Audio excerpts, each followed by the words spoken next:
We'll sip our worries away, nice and slow. Your laughter ripples like sweet warm wine. In this jazzy sultry space you're mine. The saxophone croons a velvet tune, while melodies dance beneath the moon. We'll toast to moments both grand and small, in this hazy, lazy, jazz-touched hall. But let's sit together in the mellow night. We'll drink to love till the morning light. Every glass we raise a promise true. Here's to the magic in a drink with you.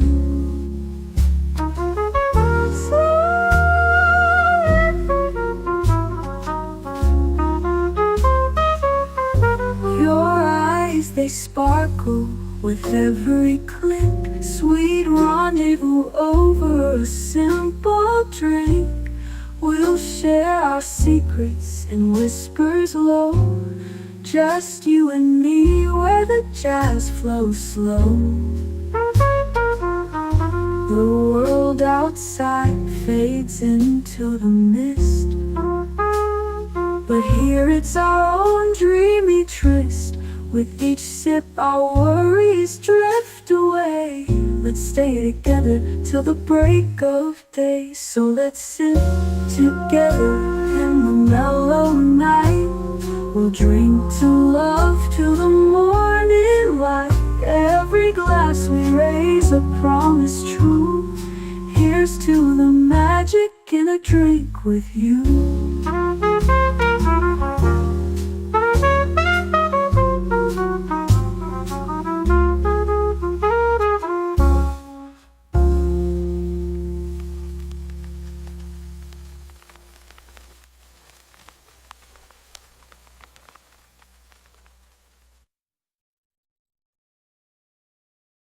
The following live stream has been approved for appropriate audiences.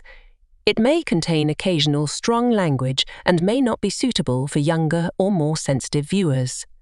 Viewer inebriation is advised, though not mandatory.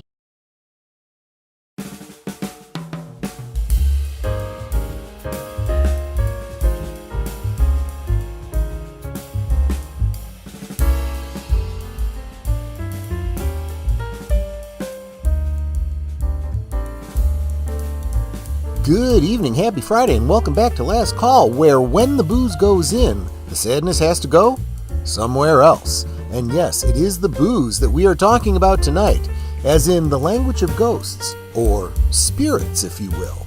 Yes, we are talking real-world paranormal news plucked from recent headlines. Not films, not creepypastas, but actual reports. How true they are? Well, how much do you trust the modern media? But I digress. Top off your glasses, get comfortable, and maybe turn on all the lights, just to be safe, and we'll roll this Carnarvon wagon right now.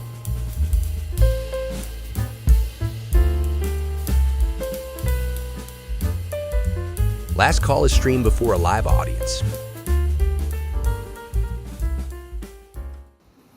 Hey, get it? Booze? Booze? Spirits? Booze?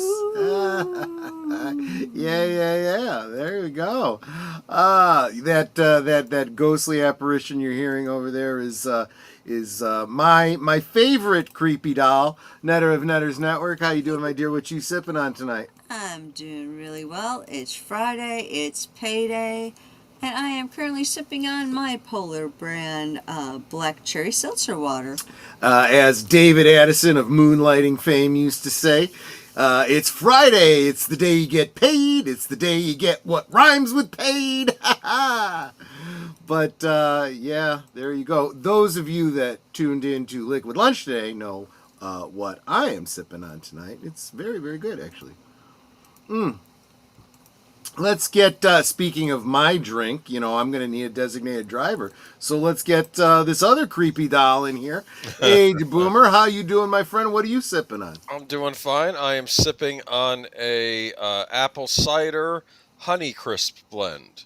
That sounds really good. I tend to like the Honeycrisp blend a little more than the regular. It's a little bit crisper, I guess. Is that the right phrase for it? Sure. Little slightly more tart, but it's good. It's have it in a tumbler here. So yeah. Is that a hard cider or a just straight up? It's a regular cider. I have had hard cider before. I used to drink Strombow, I think they called it.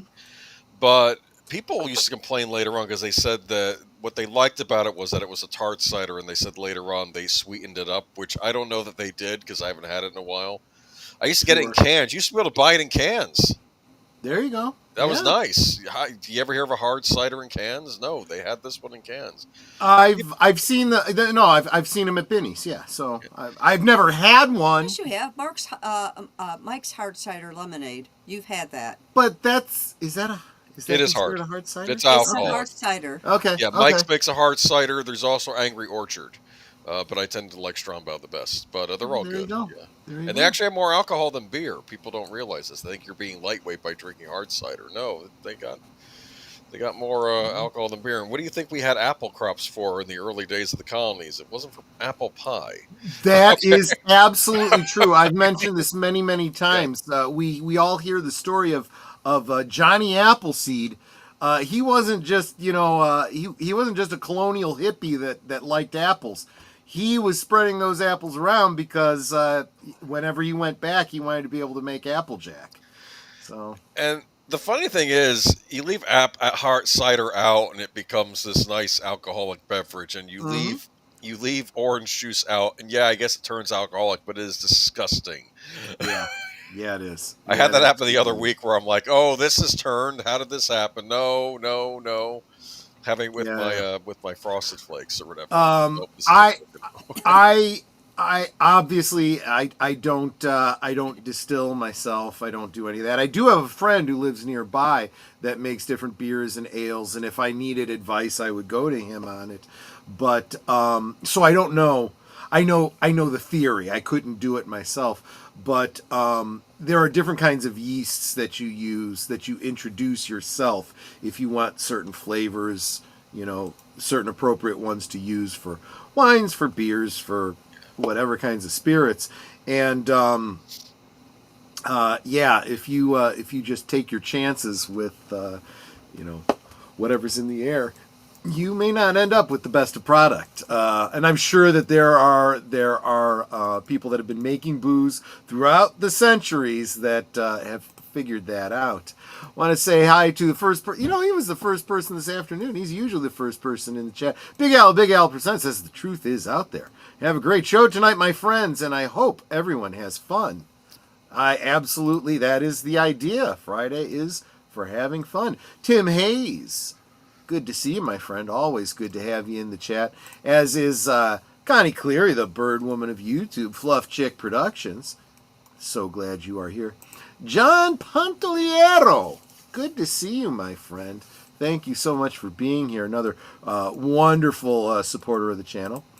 And JPRPH1, twice as nice. Did I see... He's saying hi to PJ. Is PJ here somewhere? Didn't see him, but PJ, if you're here, hello. But, of course, I just said hi to Netter of Netter's Network, who says like, share, subscribe. Leave a comment. Gift a membership. Become a member. Do all the things. Because I have a membership drive for as little as $2 a month. You can support this channel and keep us going. When I say keeping the lights on, I kind of mean that literally. So please consider becoming a member for as little as $2 a month. One of the perks of membership is, of course, the Members Night of the Movie every Monday night at 8 Central. You guys choose the movie every week, and we watch it together. I stream it out for you. You just kind of tune in and watch it with me. Bring your own popcorn, though. Yeah, because really, I Wonka Vision exists. Microphone. Yeah, exactly. Exactly right. We'll get there one day. Exactly right. Wait a minute. Ghosts can't drink. Why can't we looking for them? Yeah, well, no. Keep the spirits away from my spirits is what I always say. Popping in to say hi and give a drive-by like. Thank you so much, Lynn Green. You are absolutely wonderful. Drive-by like and a drive-by like. So nice she had to say it thrice. I super appreciate that. Greetings from the Panhandle of Florida, a.k.a. South Georgia. Welcome, Mark Dahley. Good to see you. Geek Flag Nate Knows says, like, share, subscribe, comment, become a member, and if you feel like giving $5 or more in Super Chat, why don't you just make that a membership instead and help us grow together? You mean like the one that Boomer just gave for Blue Studios? Oh, geez. Thank you so much, Boomer. That did that go to Clue Studio? It That did. went to Blue Studio. Awesome. Well, I figure I dropped 5 on Midnight's Edge today. I got to drop 5 on you too. Oh, that's fair. Thank you so much. I super appreciate my that. question to them was earlier today when they were doing their live. I said, "Is Shout Factory in trouble?" Because everyone's saying they're going, and then Tom was like, "You know what all this says? This says I was right." That's what he says because he's not a fan of Shout Factory because of. Well, he told about this story another time, but yeah. Well, I'll have to check that out. I did see Greg from Fanzine did a video about it today. I'll be interested everyone's to see. talking about it. I watched this video today. Yeah, it's a shame. It's a shame. I although I do want to go check it out because I guess there's a lot of deals to be had over there right now. So. They have some good deals if you want some cheap Blu-rays. They had like Escape from New York, $10, on Blu-ray. I mean, I'm just saying.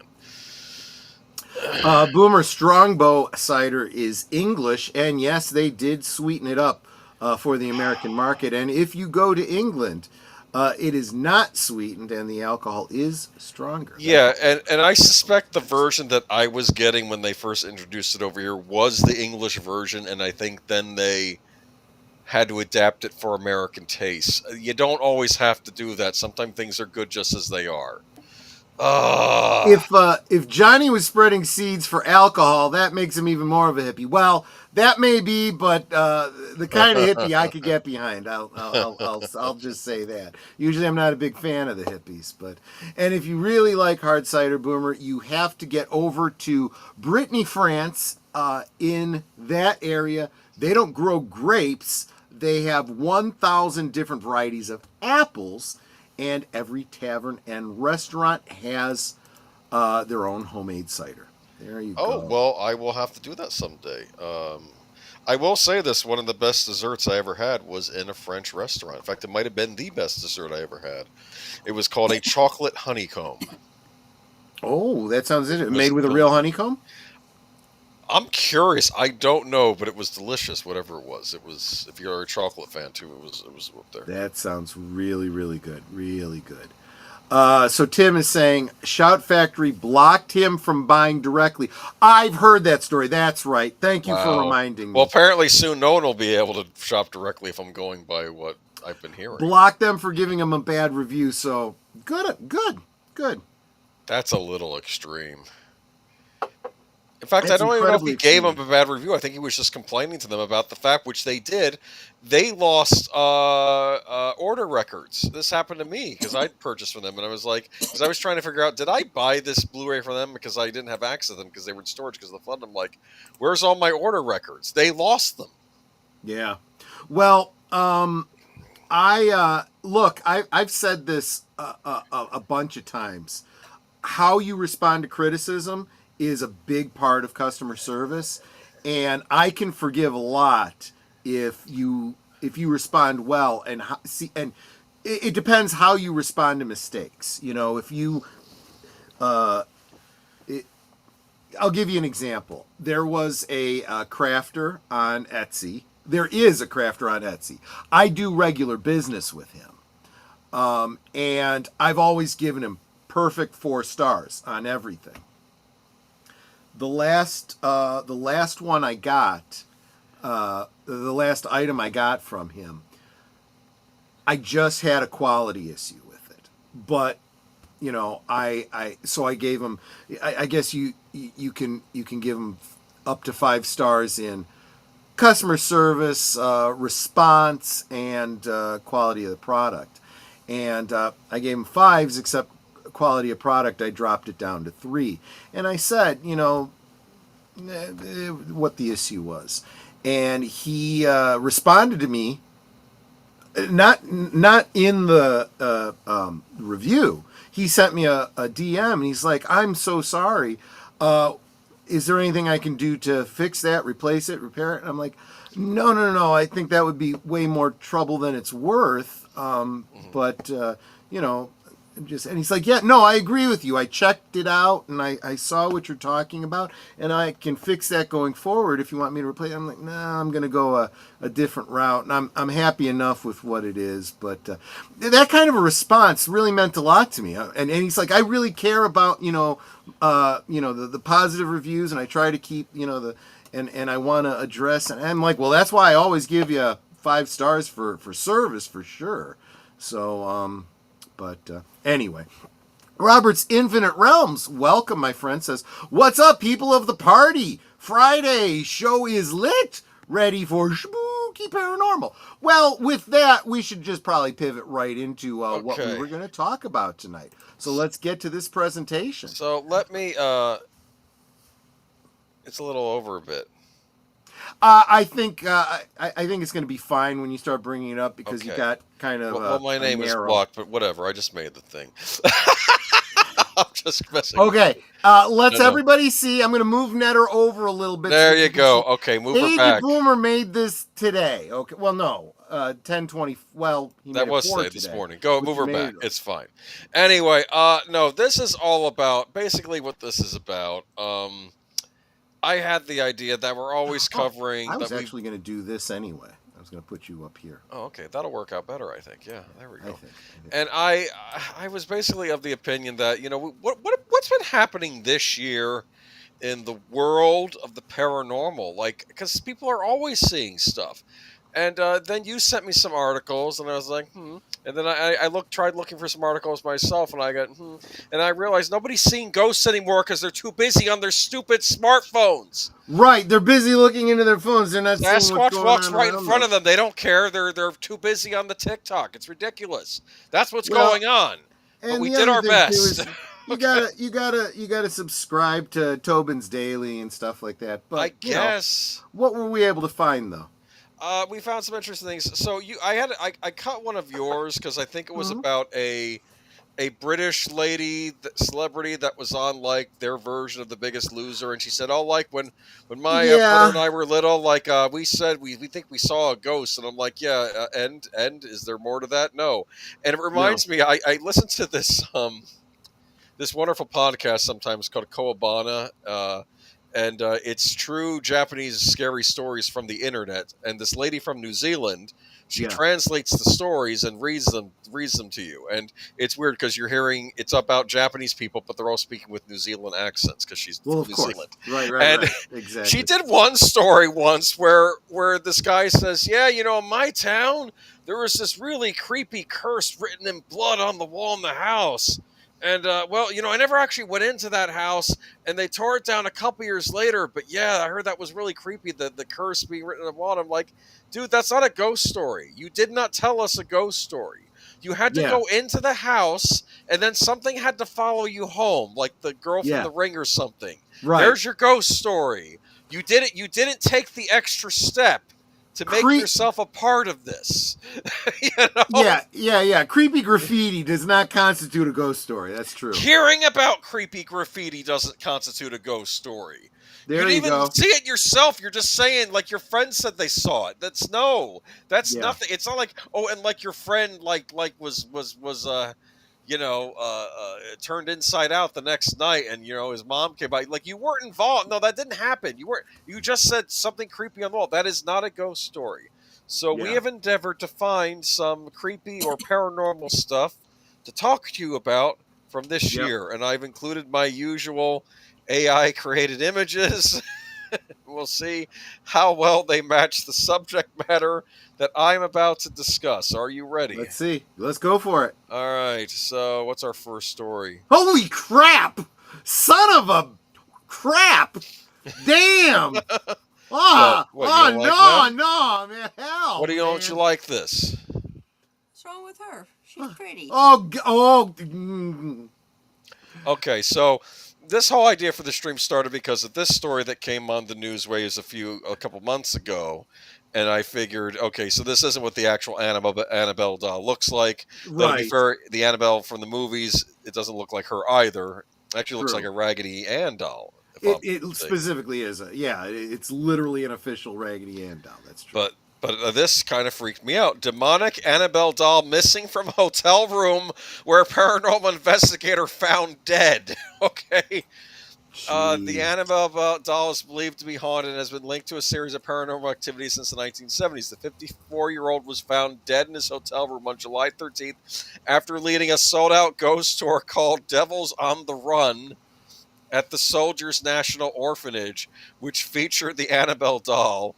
The cause of death remains unknown, with autopsy results expected in 8 to 10 weeks. However, the authorities confirmed that Riviera's death didn't appear suspicious, and he was found alone in his hotel room. Adams County Coroner Francis Dutro told People Friday that the doll wasn't in the room when first responders found Rivera. And here's what we know about the animal doll. The animal doll is believed to be haunted and has been linked to a series of paranormal activities since the 1970s. According to the New England Society for Psychic Research's website, the doll was gifted to a student nurse. She brought it home where she lived with her roommate in 1968. Almost immediately, the roommates noticed strange occurrences with the doll, and they were introduced to a medium who told them the doll was inhabited by the spirit of a young girl named Annabelle, the organization wrote. The two roommates tried to accept the doll's spirit and please it, only to have it reciprocate maliciousness and violent intent. Ed and Lorraine Warren, renowned paranormal investigators, claimed the doll was demonically possessed. The doll also inspired the horror film franchise The Conjuring. Let me see. Conspiracy theorists have linked Rivera's death to the Annabelle doll, despite police statements that nothing unusual or suspicious was found at the scene. Some fans and followers are also speculating about the doll's curse, while others are paying tribute to Rivera's work and legacy. In a report shared on July 16th, the Pennsylvania State Police said members from the PSP Gettysburg responded to a hotel in Straben Township, Adams County, for a report of the deceased man. The descendant was discovered in his hotel room by workers. Nothing unusual or suspicious was observed at the scene. Despite Rivera's death, the New England Society for Psychic Research plans to continue their supernatural tour honoring Rivera's memory. What are you talking about? Did they get the doll back? That's what I was just going to ask. Is she on the run? That's what I'm wondering. And is that what the doll actually looks like? No, it's a Raggedy Ann doll. And think about how common Raggedy Ann dolls are. Yeah. Little Susie may end up getting a special doll under the Christmas tree that and it could end up in a thrift store too. Yes, it's like, come on, people, what are you doing? This thing was supposed to be great locked up. For the next movie. Did they not watch those movies? Apparently not. This thing was supposed to be locked up. And I don't know. I'd heard that there was either a priest on tour with them or a guy pretending to be a priest. I'm not sure. And just know, y'all should know better. This thing was cursed. Lock it up. Put it away. Like, you know what I'm saying? Deleted says he thinks that they got it back. Where was it? Yeah, and who had it? I imagine it was inside this trucker said, I'm going to put her on the front. It's going to be a new mascot. The truck overturns, gasoline spills, blows up. I'm sorry, man. This thing's evil. Or you know, that could be the origin for Maximum Overdrive or something like that. There you go. She gets it to all the machines. Yeah. Yeah. Why? Why did they do this tour? This reminds me of the Hammer movie. What was it? Curse of the Mummy's Tomb? Where usually in these movies it's about these British archaeologists and they want to remove all the mummies and put them on display in the British Museum in Cairo, right? Of course. And then the local saying, "Oh, you are disturbing our ancestors. The curse be upon you," that sort of thing. In this movie, it's an American funding the expedition, almost like a P.T. Barnum type, and he's like, "Sure, great, we're gonna put the princess on tour." And we're gonna tour all over the world and let everybody see her like a traveling show. And like the Egyptian guy is getting really angry, and he's saying, "You cannot do that. That's sacrilege and all this." And he goes, "Oh, watch me." He says, "You'll be cursed." Hey, that's a great way to promote the tour. Come get Yeah. cursed, seeing the mummy. It's like, There you go. Yeah. and naturally the another mummy comes to life and throws this guy down a flight of stairs. Anyway, that's usually what happens in these things. So just leave the stuff alone. Two things I won't be in the same room with: the Ouija board and Annabelle. Yeah, I mean, it's ridiculous. Yeah. They did the Ouija board thing in the second Conjuring movie. Of course. To be fair, Annabelle is the name of his ex-wife, but that's another story. I mean, come on, man. I know. Why did they do this? Anyway, this is where I thought we'd start out, and I figured there got to be other stories that happened this year. Justin Hammer was assigned after Peter Cushing and named in a tribute to the old Hammer films. Oh, interesting. Anyway, I do like those old Hammer movies, but again, this is a cursed object. This is like Friday the 13th, the series, right, where they had the room full of the cursed objects. Exactly. And in fact, the whole idea behind them putting it in that case and don't ever touch it and all that kind of stuff, it did remind me of Friday the 13th, the series. Yes. Yeah. So I don't know what this thing is doing on tour. Maybe she was looking for Robert the doll. I don't know. That's a Florida curse doll. So was this the only item that he had on the tour? Just her, or was it other cursed? Oh, that's actually a very good question, Netter. I don't know. What if there are other horrible things on the tour? Like Robert the doll, and Robert the doll gets up and lets Annabelle out. I mean, it's just like Chucky, yes. Anyway. And then there's that piece of dental floss that someone saw move that one time. I think that was on the tour, too. Yes. So now we're going to go to one of your articles next. I figured I'd start with the witches, right? And I have some sexy witches here. Yeah, I did me proud. That's exactly what I had in my mind when I read the article. Sexy exactly. witches? The sexy witches, I guess. Yeah. That was in that movie Cabin in the Woods, right? When they were talking about what was it? The different monsters that were potentials, and one person had written on the wall "sexy witches." I think it was. Right. Exactly. You either have sexy witches or you have the crone witch. Those are the two variety, right? Well, you can mix it up. You can have the old witch, the middle aged, and the young, like in Snow White. Right. Yeah. Yes. Exactly. Our never-ending interest in magic and the occult from Elizabethan England to Donald Trump's presidency. What? Yeah. As Haddon Hall's rooms, complete with historic witches' marks, are transformed to exhibits that explore witchcraft and evil spirits, Lottie Brund explores our continued fascination with the supernatural. So this is a exhibit going on over at the University of Exeter, I think, right? Yes. In Exeter. England, correct? Mm-hmm. Yes. So at the University of Exeter, one classroom is fuller than others. It's attracted all sorts of different people, says Dr. Tabitha Stanmore of the university's M.A. in Magical and Occult Masters of Arts in Magic and Occult Studies. Oh, wow. Okay. I that's why I love that line from what is it? Addams Family Values, where Morticia is trying to get a job. So the placement agency is asking for her educational background, and she said that she studied spells and hexes. She thinks about it for a second. Liberal arts. Okay. Oh, that's funny. It's not wrong. I have to tell you. No. Well, you know what? You could become a spirit cooker and advise Silicon Valley types and politicians on a certain side of the aisle. I'm sorry. Wait, what did I say? Anything? Okay. Yeah. I won't talk about that on this stream. Which she convened a module for last year. She lists practicing magicians, self-identifying witches, and neuroscientists as a sample of those enrolled. With 45 students, it is one of Exeter's largest MA programs, and it is launching a PhD program next year. A master's in magic from Exeter is just one example of her ongoing obsession with the occult and her ongoing obsession with useless degrees. I'm sorry, wait, I didn't say that out loud. I'm fine. I'll be good. I don't want to get cursed, right?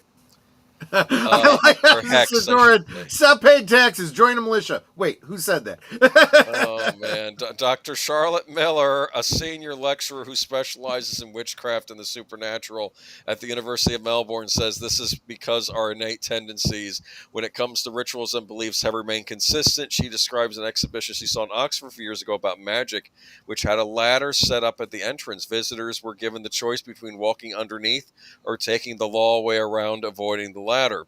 Most people took the longer route, a sign, she says, that traditional superstitions have long outlived our ancestors. In recent years, the way in which young people are engaging with magic has changed, but Charlotte says, referencing its continued popularity in pop culture. The tarot hashtag has more than 60 million posts on TikTok. A new Harry Potter series developed for HBO is now in production, and as is a remake of Buffy the Vampire Slayer for Hulu. And who can forget the biggest film last year, maybe one, the two-part adaptation of the musical Wicked. A magic wand has also been waved over luxury fashion world with Dior's recent collection of Lucky Charm accessories. That does not and surprise in-stores me tarot in the readings. damn slightest. What do you They mean probably in-store tarot sacrificed readings? something too. Please. In recent years, with the vitriolic misogyny we're seeing more of in politics, And you're going to see more. You keep acting like this, you dumb broads. a lot of people are linking that with witches quite No strongly offense to online. anybody here. Obviously, I'm not talking about anyone here. That's a very specific term, meaning very specific people, like these knuckleberries. Particularly, okay, young women. Through the USA's President Donald Trump's first election campaign, his opponent, former Secretary of State Hillary Clinton, was repeatedly branded a witch. At the same time, Actually, I would have put a different consonant on the beginning of that, but that fits too, sure. well, she did hang out with one. I'm sorry, wait, no, that wasn't. She was an artist. She was an artist. She was an artist, not a witch. Come on, it's her art that of making cakes that look like human beings. Anyway, okay. Anyway, at the time, same time, Donald insisted. I'm sure she thought that that her friend was an artist too, for a whole different reason. But I'm not. I'm just now I'm getting House of Gucci flashbacks. Okay, so Donald insisted that allegations of collusion with Russia were a witch hunt. It's a figure of speech. Anyway, there were a lot of people online who were trying to engage with magic rituals and performing magic against people like Donald Trump, says Charlotte. Etsy, the global online marketplace, does a roaring trade in hexes on people's ex-boyfriends as well as Donald and more benign spells. Charlotte does not know if participants necessarily believe in the magic of rituals they are practicing. Here's where it really breaks down for me, okay? If you're going to share your beliefs with me, don't be an ass about it. No, I'm serious. Don't deride me for my gender, okay? And I will have respect for your beliefs, okay? If you don't respect me, I don't respect you. That's pretty much the way it works, you know?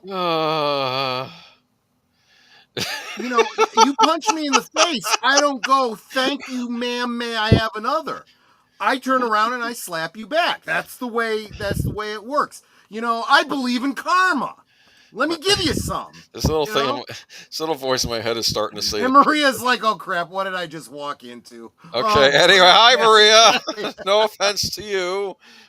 I not that I know what your beliefs are. Okay, anyway, for many years. Sir Torrin. He's like, "I mean, she is. Who knew the blood of the innocent could sustain her for that long?" Well, yes, that's exactly right. Dude, did you ever see that movie Warlock with Julian Sands? Oh yeah, I've got it on. Excellent witch movie. Oh man. Oh, I love it. That's the one. That's the one where the Amish guy is the hero. He's hunting him, and he runs into the modern girl, and she introduces herself. "My name is Catherine with a K." "Well, I'm very pleased to meet you, Catherine with a K." And he calls her that through the whole. He did it because he's trying to be polite. Yes, modern exactly. Times, and it's weird. I think later on in the movie he runs, I think, into a Mennonite, and he's explaining who understands the old ways. He's explaining to the guy, and like this son is like saying, "Oh, come on, Dad, those are just stories you told." "No, they're not stories, son." He's like basically completely agreeing with the guy from the beginning. "Yes, I understand." Like it was because normally in these movies when the old guy comes to mind, "Oh, that's just superstition, blah blah," but he actually runs into someone in modern times that, oh yes, I completely accept this as, yes, this is reality. Yes, I still believe too, which I thought was I will get fascinating. back to that point in just a minute, but I want to respond to Mark Dahley. Hillary hit her phylactery very well. Of course she did. She hit it where no one will ever look. Right between the valley there. No one's going in there. Let me tell you. But here's the thing, and this is what I've always believed about this stuff. You don't have to believe in, supernatural things, in superstitions, so on and so forth. What you should believe in is folk wisdom. And I believe that the caution, like you said, of the people that would walk around the ladder rather than go under it, because why not? Why chance it? And I've heard a lot of people rationalize superstitions. Well, they say it's bad luck, but how did it become a thing? People walking under ladders, things fall from ladders and hit them in the head. It's maybe step on a crack, you fall through the bridge. I mean, it's well, yeah, that's a very good point. So you might have a false causality. You might blame it on supernatural, this and that, but maybe, well, I've heard people say this about the food laws in the Bible, right? Why do we not are we not allowed to eat pork? Because they were afraid of trichinosis. Yes. And if God says don't eat it, guess what? The people that don't eat it never get trichinosis. They don't die from it. There you go. Yeah, those were specific laws because of they didn't have sanitary. But here's another thought on that. Well, that's the other thing too. If you look at all the other food laws about how you butcher the beef and how you keep you keep the blood and so on and so forth, very, very healthy. And science looks at that and goes, yeah, they knew what they were doing. Also set up to cause the animal minimum amount of pain, actually, upon execution. Yeah. There's a health benefit to that too, because if you have all those panic juices running through them, the uric acid spikes, and right. It's not healthy. Right. But if you butcher the animal correctly and painlessly, it's much healthier meat. So they knew what they were doing. Whether that wisdom came to them from God or from generations and generations figuring out, oh, this is better than that. Maybe we should just do that, Doesn't matter. So this is what I'm talking about when I'm saying folk wisdom. A lot of times, and I've done a lot of studying on homeopathics, right? There's nothing mystical about it, long before Bayer aspirin came along, people were chewing on white willow bark, and it took care of headaches and took care of inflammation. And then suddenly someone realized, hey, this white willow bark has something in it that's doing something. And some chemists did some research and said, oh, it's acetyl salicylic acid. And we can synthesize that, and we can condense it, and we can put it in a little pill, Well, there you go. And shocking. But they knew about that for generations. When Netter talks about ginger and how it helps the stomach, guess what? It really does work. It's not mystical. It's folk wisdom that really does work. And I would wonder, maybe just because you don't know what the science is behind it, maybe just avoid the things they tell you to avoid and just be on the safe side. Just saying. Or the mandrake root and that sort of thing. Okay. Magic is personal and gives you an understanding of people's innermost desires, says Dr. Tabitha Stanmore, also author of Cunning Folk, Life in the Era of Practical Magic. During times of uncertainty, people do tend to have more magical thinking in their lives. Obviously, there are a lot of things that are very uncertain in our current world, and so exploring why things are the way they are and looking for alternative explanation or ones that seem to fit better with people's experiences is quite a big draw for magic. Let me see. Logic dictates things will fall from up high, hence bad luck going under a ladder, laughing my ass off. Well, yes, and I'll tell you what. Living in a big city, going downtown in, bad snowstorms and whatnot, you learn if you want to live maybe pay attention and look up every now and again and make sure some, huge icicle isn't falling from halfway up the Sears Tower. Or a window. Or a window. Exactly. That just blows out. People have been killed by such things. But, nowadays everyone's got their heads down in their phones, so they don't know what the hell's going on up there. Did you know that was a CSI episode once? Someone was stabbed to death and they couldn't find the weapon anywhere and it didn't make sense and they realized this person was stabbed with ice. Yeah. The murder weapon was someone crafted a knife made out of ice for the episode or something, yeah.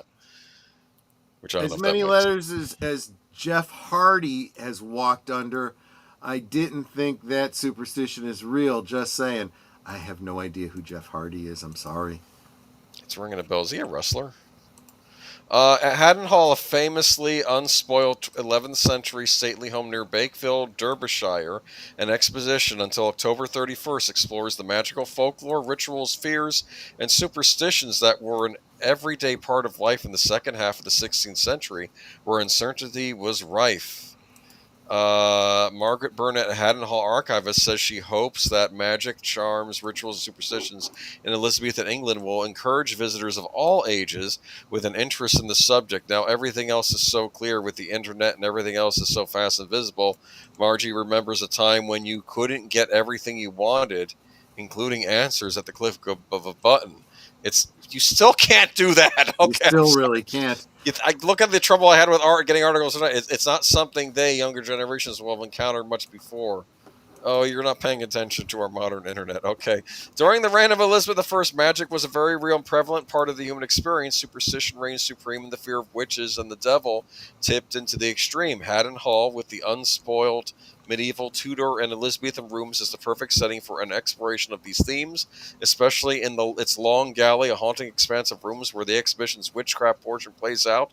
When I step inside, a chill descends over me. This part of Haddon is the most beautiful, yes, but the most unnerving. The seemingly never-ending narrow hall feels foreboding, like walking down its floorboards alone would be a terrible mistake.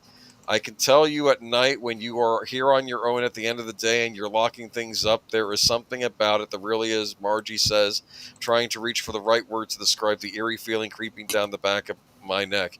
One of my colleagues was locking up here and he heard a voice behind him saying something and he knew he was alone. After all, 900 years, there must be some spirits. I guess so. The exposition, okay. What? Go ahead. 13th Child says homeopathic medicine is just science without microscopes. It is medical treatment without oversight from the government and without sponsoring big pharmaceuticals, which is why they want to keep you from looking into it. They used to give heroin out as medicine. It probably shut a lot of people up. They still refer to it as a chemical straitjacket. If ginger helps the stomach, what does Marianne help? Erectile dysfunction. The broken mirror is obvious. Yeah, exactly right. Exactly right. How many times has he been to rehab? The bad luck doesn't have to manifest through obvious means. There is that to be said. Jeff Hardy's a wrestler. Okay, see, I'm not a big wrestler kind of guy who is famous for ladder matches. Okay, that explains something to me because the Figures Toy Company, who does a lot of Mego scale action figures and accessories, has a whole line of wrestling stuff that is in scale with the Mego figures, so you can get things like, I was kind of surprised until I made the connection to wrestling, things like folding chairs and folding tables and lockers and dumpsters and lots of first aid equipment and what are those things you use when you break your leg? Crutches and things like that. And I was like, ladders? Yes. Okay, what are the ladders? Now, ladders I could totally see for lots of different diorama purposes, but I'm like, what would a ladder be used for in wrestling? Well, you just answered it for me, so thank you. The greatest Many trick the things. devil ever pulled was to convince the world that he didn't exist. That's right. And the biggest trick that the system ever played was to convince you that you can't resist. That's the other half of that saying, at least according to Robert Barnes. Clegane, Hardy's rehab has nothing to do with luck. Addiction is a different animal than magic or luck. Yeah, I mean, that is one of the big problems of the opium epidemic. We lost Prince to it. So, and to a certain degree, we lost Michael Jackson and Elvis to it. That's a very different addiction than Bela Lugosi too, I think. I actually don't know. I don't know much about how Bela Lugosi died. I know the song Bela Lugosi's Dead. That's how I know it. And when Troy and I were out shopping last weekend, there's a customer friend of us who made the quip, "The customer's always right." I said, "In the matters of taste." They're like, "What?" I said, "The full quote is, the customer's always right in matters of taste." Right. They're like, "Oh, there's more to that?" I'm like, yep. Yes, there is. Interesting. But people always cut it in half. But that's the full quote. Well, probably when the person repeated it, some guy interrupted him. Said, "Oh, that's great. Okay, well, right." I love this. Contrary to the Borg, resistance is not futile. That's absolutely right. As Worf points out, for all of their ability to reconfigure their shields and adapt to the different frequencies of the phaser, he pulls out his mek'leth and chops off his arm and says, "Assimilate this." Welcome, the Horror King. Good to see you, my friend. I always appreciated Worf's perspective on things on Star Trek. Yeah. He didn't shy away from his opinions. I have as a Klingon at heart, I have a little bit of derision for him because he's a little too human among Klingons. But even a little bit human as a Klingon is still more Klingon than human. So he's still better than anyone else on that show. Robert's Infinite Realms. Perhaps I'm not say it's not, just saying that it could be interpreted if one chooses to. I don't, but okay. Fair enough. Horror King does the obligatory hide everybody in case he missed anybody, especially for those of you that are lurking and he can't see you. That's not fair, but he still said hi to you. Are they spooks? They could be spooks. That's right. They could be lurking. So let me continue.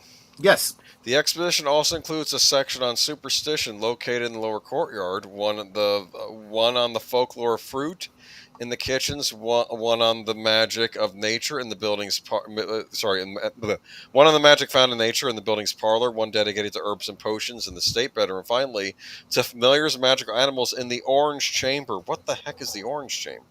Then there's Haddon's Chamber of Curiosities, a selection of items discovered by Haddon's incumbents, past and present, including a centuries-old human skull and a rather macabre medieval mousetrap. However, the most impressive room is one that centers around protection.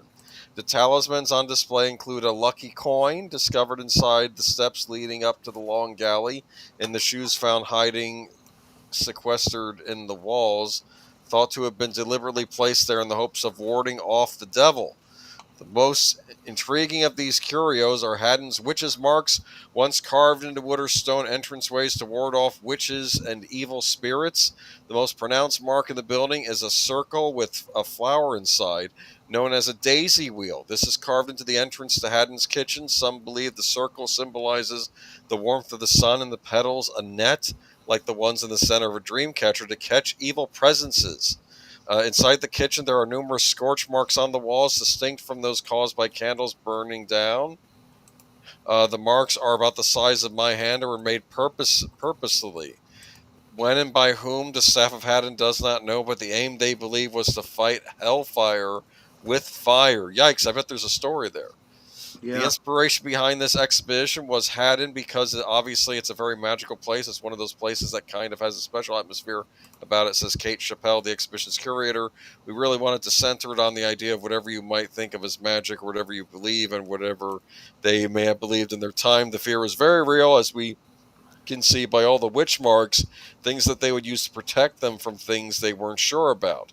As I'm wandering through the exhibition, a door suddenly slams shut. It could very easily be the wind, which is picking up speed outside, but given everything else I've just seen, I cannot be sure. What do you think?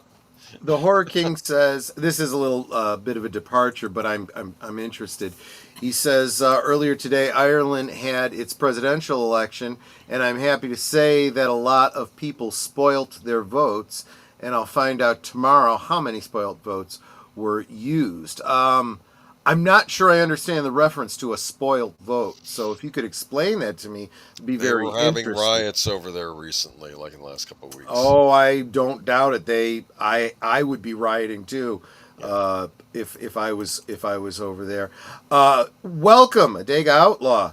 Good to see you, my friend. Always good to see you.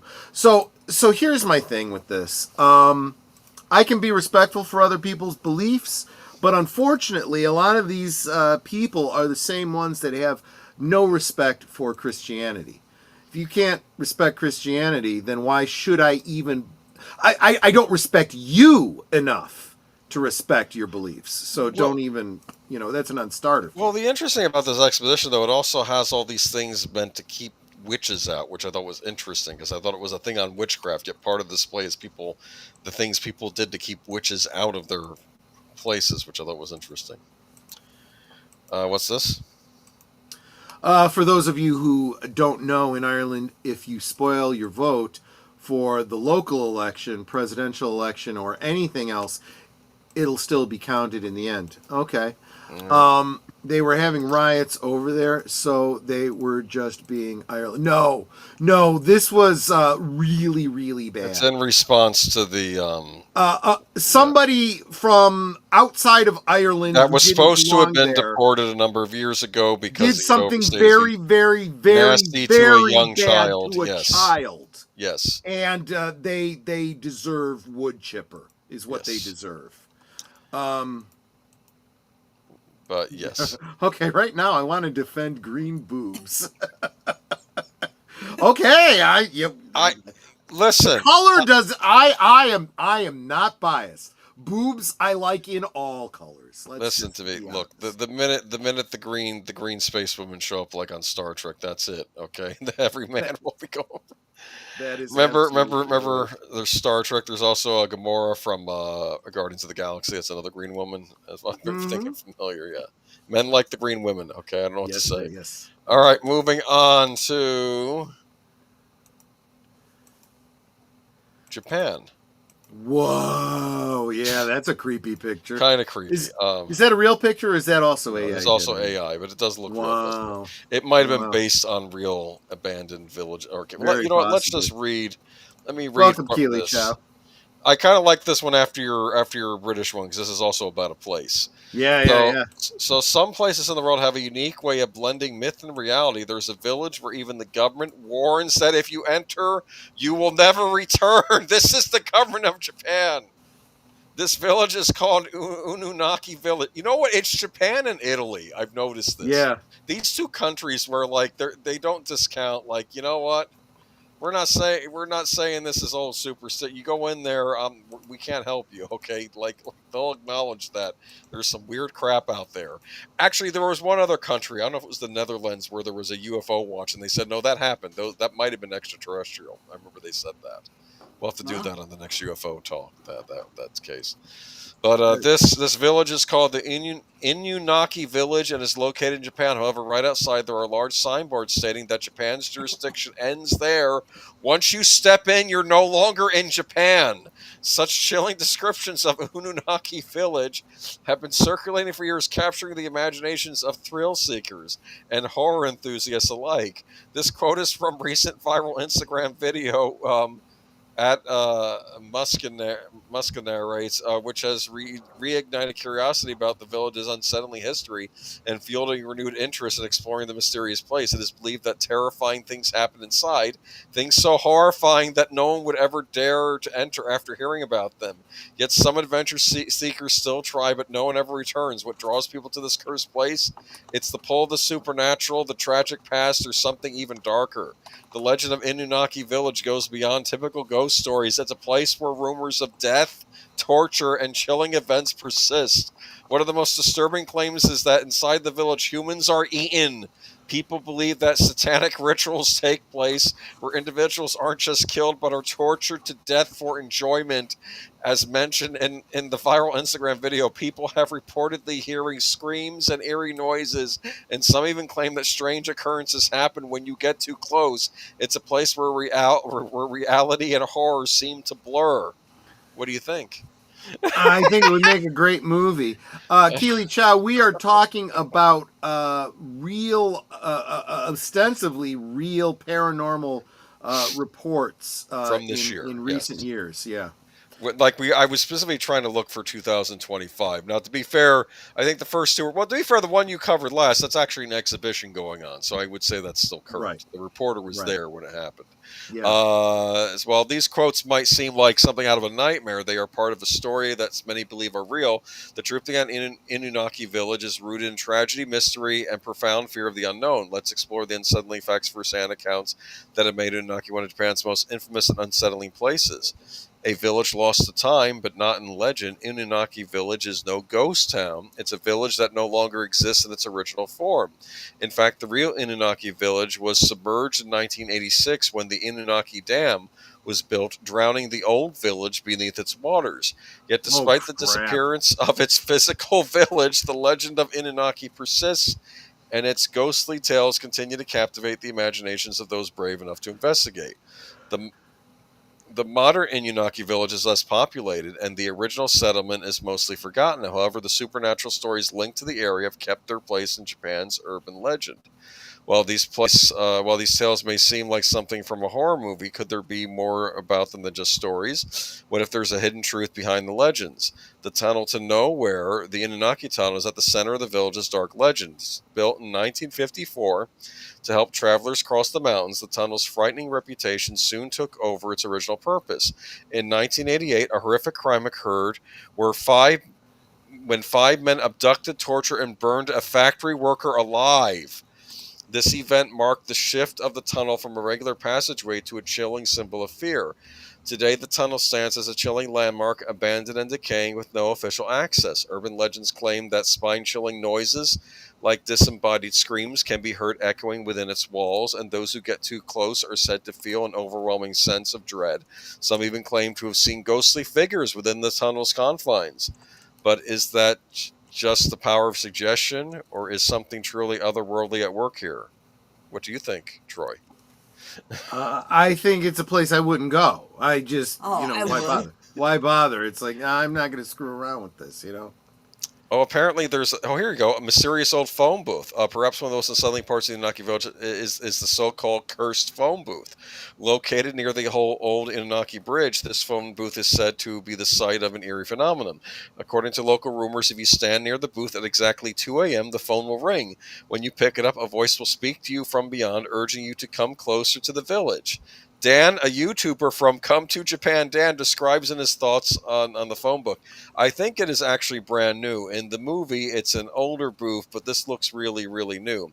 Despite its modern appearance, the connection to ghosts and legends remains strong, with the booth still standing as a chilling reminder of the area's haunted reputation. The words of Dan, according to the legend, every 2 a.m. in the morning, this phone is gonna ring, and people who lost their lives jumping off the bridge, or those who drowned, come and pull this thing close so you cannot get out, and it floods full of water.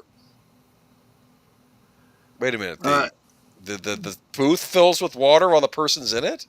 It sounds like it. I Am the 13th Child says Inunaki Mura translates to howling village.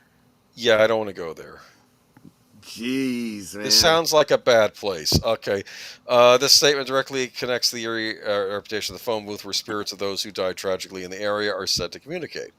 The villagers, myth or reality, legends surrounding Unagi don't stop there with the telling of the phone book. The most terrifying aspect of the story involves the villagers themselves. According to some accounts online, the residents of Unagi village operate under a completely different set of rules, one that doesn't follow the Japanese constitution or law. Some claim that a sign once hung at the entrance of the village stating the Japanese constitution is not in effect past here. The villagers are said to be extremely protective of their land, using weapons like sickles and axes to keep outsiders away. They're described as aggressive and follow their own rules, showing no mercy to intruders. Some even claim the villagers practice cannibalism, feeding on those who wander too close. These stories are chilling, but are they true? While no definite proof has ever emerged to confirm the existence of a hidden violent community in Unagi, the stories persist, and the fear of the unknown only fuels the legend's grip on the public's imagination. Let's see. Real-life experience in Unagi Tunnel. To gain further insight in the haunting legend, you may have ventured into the depths of Unagi Tunnel itself. YouTubers like Flipside Japan and Come to Japan Dan have made videos documenting their experiences in the area, offering first-hand accounts of the unsettling journey. In his video, I visited Unagi Tunnel, Flipside Japan recounts his visit, saying the real Unagi Tunnel was swallowed up by Unagi Dam when construction was completed.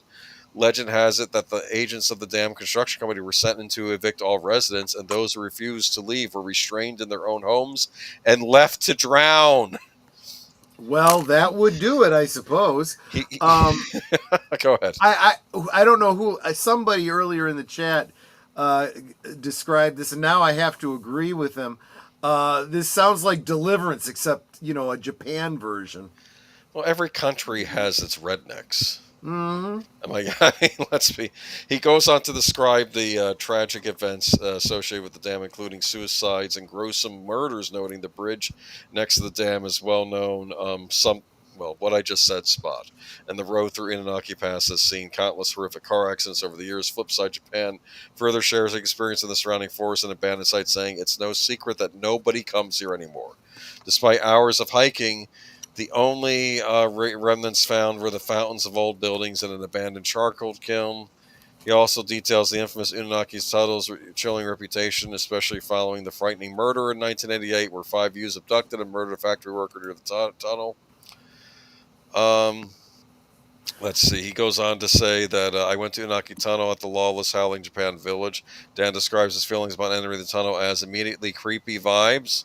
Acknowledging the unsettling atmosphere that surrounds the place, he also comments on the famous phone booth, remarking, I think it's actually... Okay, I already did that. Okay. Yeah. Must have repeated myself. Okay. Horror King says Ireland has a lot of haunted and paranormal locations. So if anyone here plans to go to these locations, just keep in mind that if you're not careful at these locations, bad things will happen to you. That's the other thing, too.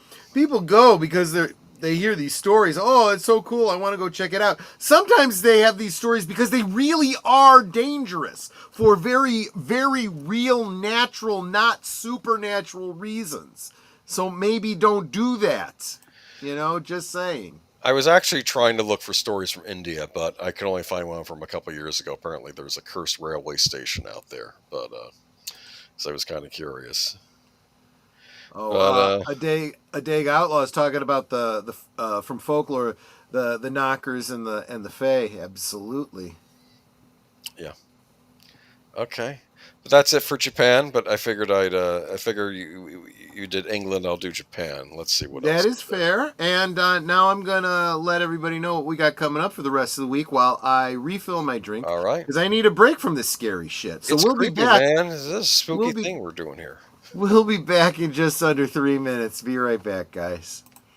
You are watching Last Call, streaming every Friday night at 9 Central, 10 Eastern. Come on in, pull up a chair, and have a drink with us.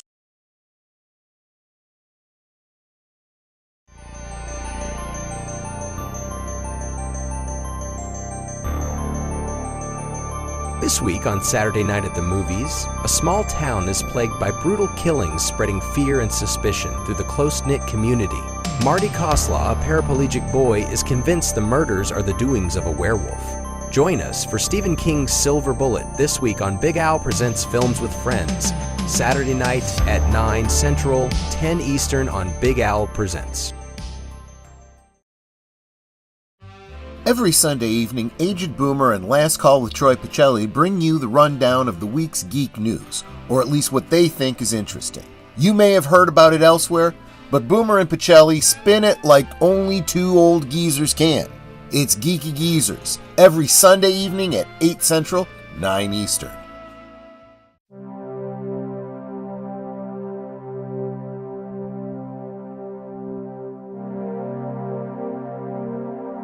This week on Live from Sparkwood and 21, we are going down the rabbit hole. In a nameless city deluged by a continuous rain, 3 rabbits live with a fearful mystery. Rabbits is a web series of 8 horror episodes created by David Lynch, who referred to it as a sitcom. We'll judge for ourselves this Tuesday at 7:30 Central, 8:30 Eastern on Deleted Scenes and Associates.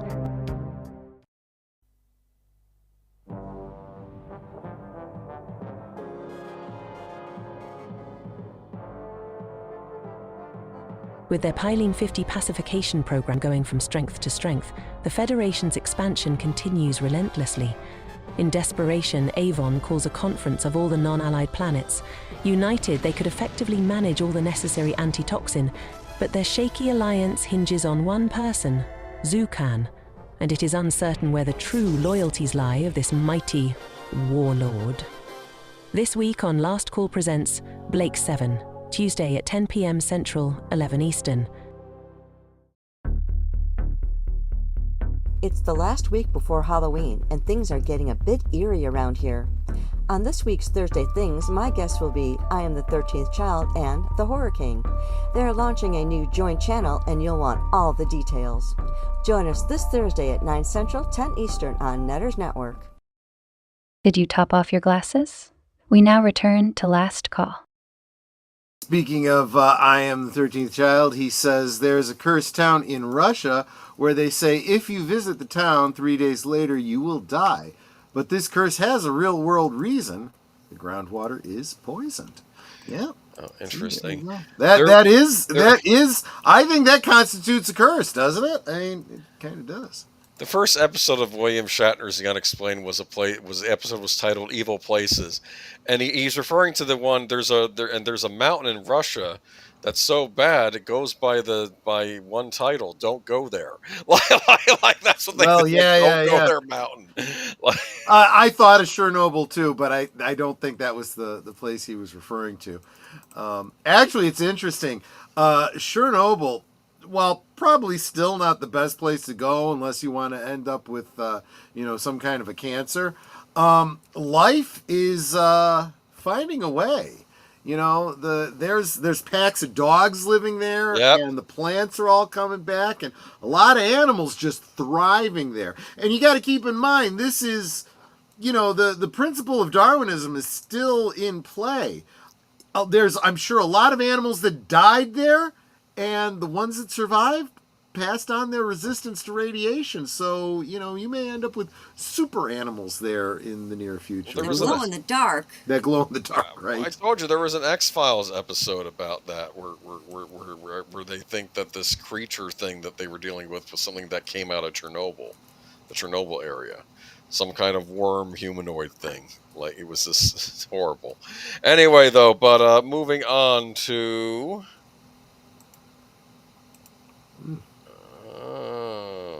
I'm not digging this one too much. You don't like it? No, this is bad. This is, sorry, didn't mean to interrupt your little nighttime devil Sabbath thing. I'll just be going now. Anyway, this is from your article. Your article also had the thing about the puppet. The AI could not give me a decent puppet picture, so I went with the grandmas in the cemetery. Okay, anyway, yeah. But I did pick these articles had some decent pictures in those, so I picked the puppet picture from the article to make my avatar see. And I think that's from Howdy Doody or something, or one of those. Yeah, it still creeps me out. Like Mr. Peanut. Yes. We all love Mr. Peanut, though, right? Yes. Especially when you grind him up fine enough to make peanut butter. Troy, aren't the Ukrainians, the Russians, and North Korean soldiers fighting at Chernobyl? Well, there has been some fighting in and around Chernobyl. Yes, that's absolutely true. Stay out of there. I would too. It's not a smart place. You know, to go. you want an interesting horror movie? Check out the horror movie Chernobyl Diaries. Okay, about American tourists that get a nice secret tour into Chernobyl. There I don't you want to go. tell you what happens. It's not good. Anyway, 10 scary ghost stories to make you sleep with the lights on from USA Today, I believe, right? Uh-huh. All right, hold on. Let me get out of this. And or just from today.com. But have you ever experienced a strange presence, supernatural encounter, or ghostly apparition? If so, you aren't alone. According to a Gallup poll, at least 1 in 3 Americans believes in some kind of paranormal activity, and many think that ghosts are real. Whether you believe or not, this collection of scary ghost stories, as told by ordinary people, might convince you that there's more than meets the eye when it comes to spirits from the other world. To help make this roundup a tale today, Stock.com spoke to Derek Hayes, host of Monsters Among Us, a podcast in which callers anonymously share their personal experiences with the supernatural. I have to look for that now. Mm-hmm. According to Hayes, he received hundreds of spooky submissions from around the world, and of those, there were a handful that have left him unsettled. Every once in a while, somebody will call in with one of those personal stories. It's that personal connection for me that really brings it home. Hayes tells today.com, and some of those are just terrifying. We've included some of Hayes' most memorable callers, although with a variety of other unusual happenings we think you're going to find fascinating, including tales of real-life haunted places, mysterious encounters, and other unexplained occurrences. Share these ghost stories on Halloween or any other time with your consider yourself a go. Grandma's in the cemetery. That's the picture right there. Okay. Yep. A resident of Dayton, Ohio, I have family up there, was driving with his 3-year-old son Miles in the back seat when they passed upon a cemetery decorated with flowers and small plants. It basically looks like a giant garden with stones that are not according to Jeff, as was told by his father, who was a captain abruptly stopped, pointed to the cemetery, and exclaimed, "Look at all those people!" Jeff turned to look and didn't see a soul. Confused, he asked Miles about what he was talking about. "All those people over there," his son replied. "There sure are a lot of grandmas." As Jeff tells it, chills went down his spine as he asked his son what the people were doing. "They're all standing there looking down at the grass," Miles said. Completely unsettled by the conversation, Jeff sped up to go home. Later that same day, he says he'd done something about the people. Jeff said, "You know, they weren't alive." Thinking Miles was referring to the cartoon, Jeff asked what it meant. "Those people we saw, they were all paws," his son replied. "I don't know if my kid has a sixth sense," Jeff says, but he does have a mild imagination. What do you think? Well, is that my point? I think you need to check your microphone. You sound like you're at the far end of a. Oh. Yep, there you go. That's better. Can you hear me better? Well, did you hear that story at least? You want to repeat it? No. That's just fine. The little kid, he sees the ghosts in the graveyard, and the dad don't see it, and the kid says, "I don't think those are alive," and it's like the Sixth Sense. Yep. Okay. Yeah, no. I just no. Mark Dahley says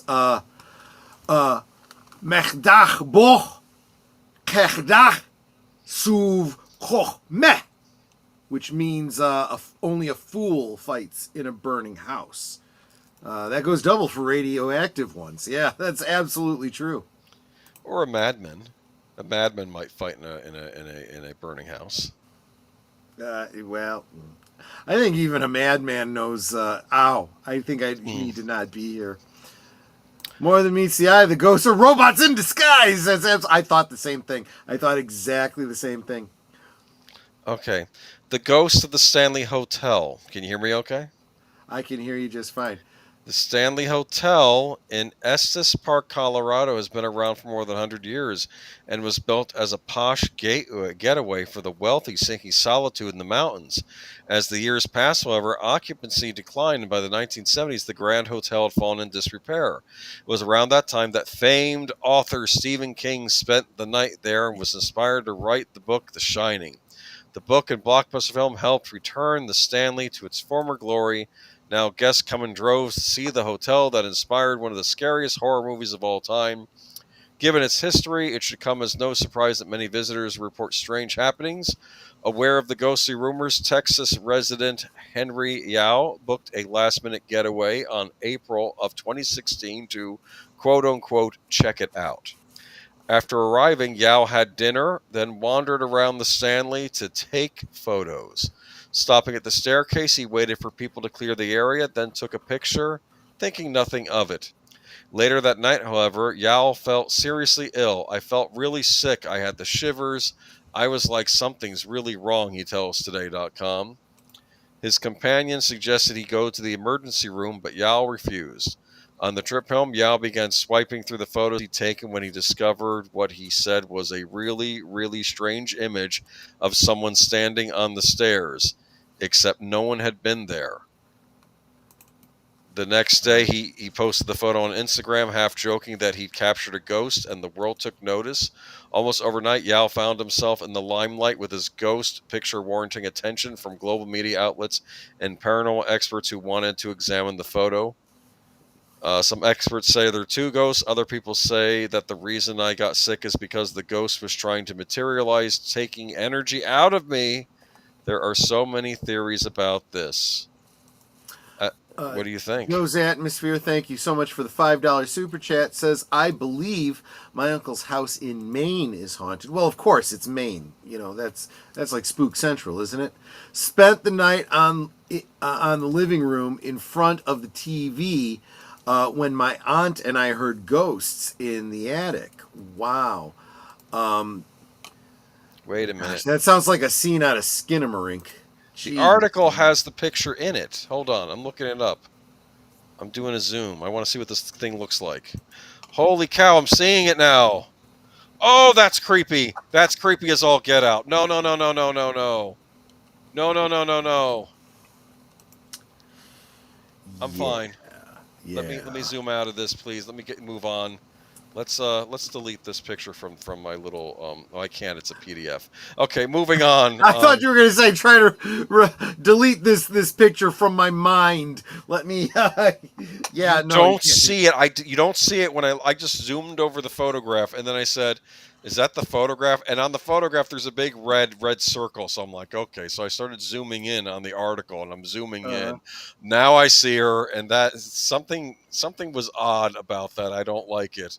I don't like it. I don't like this stuff, man. This is you. This is your fault. This was your article, man. I don't like it. Yeah, okay. Yeah. I'm a terrible person. I'm just, that's just so wrong of me. All right. So the Lizzie Borden house. Here we go. Yeah. This one. On August 4th. I've got strong feelings about this one. On August 4th, 1892, Andrew and his wife, Abby Borden, were found brutally murdered in their Fall River, Massachusetts home.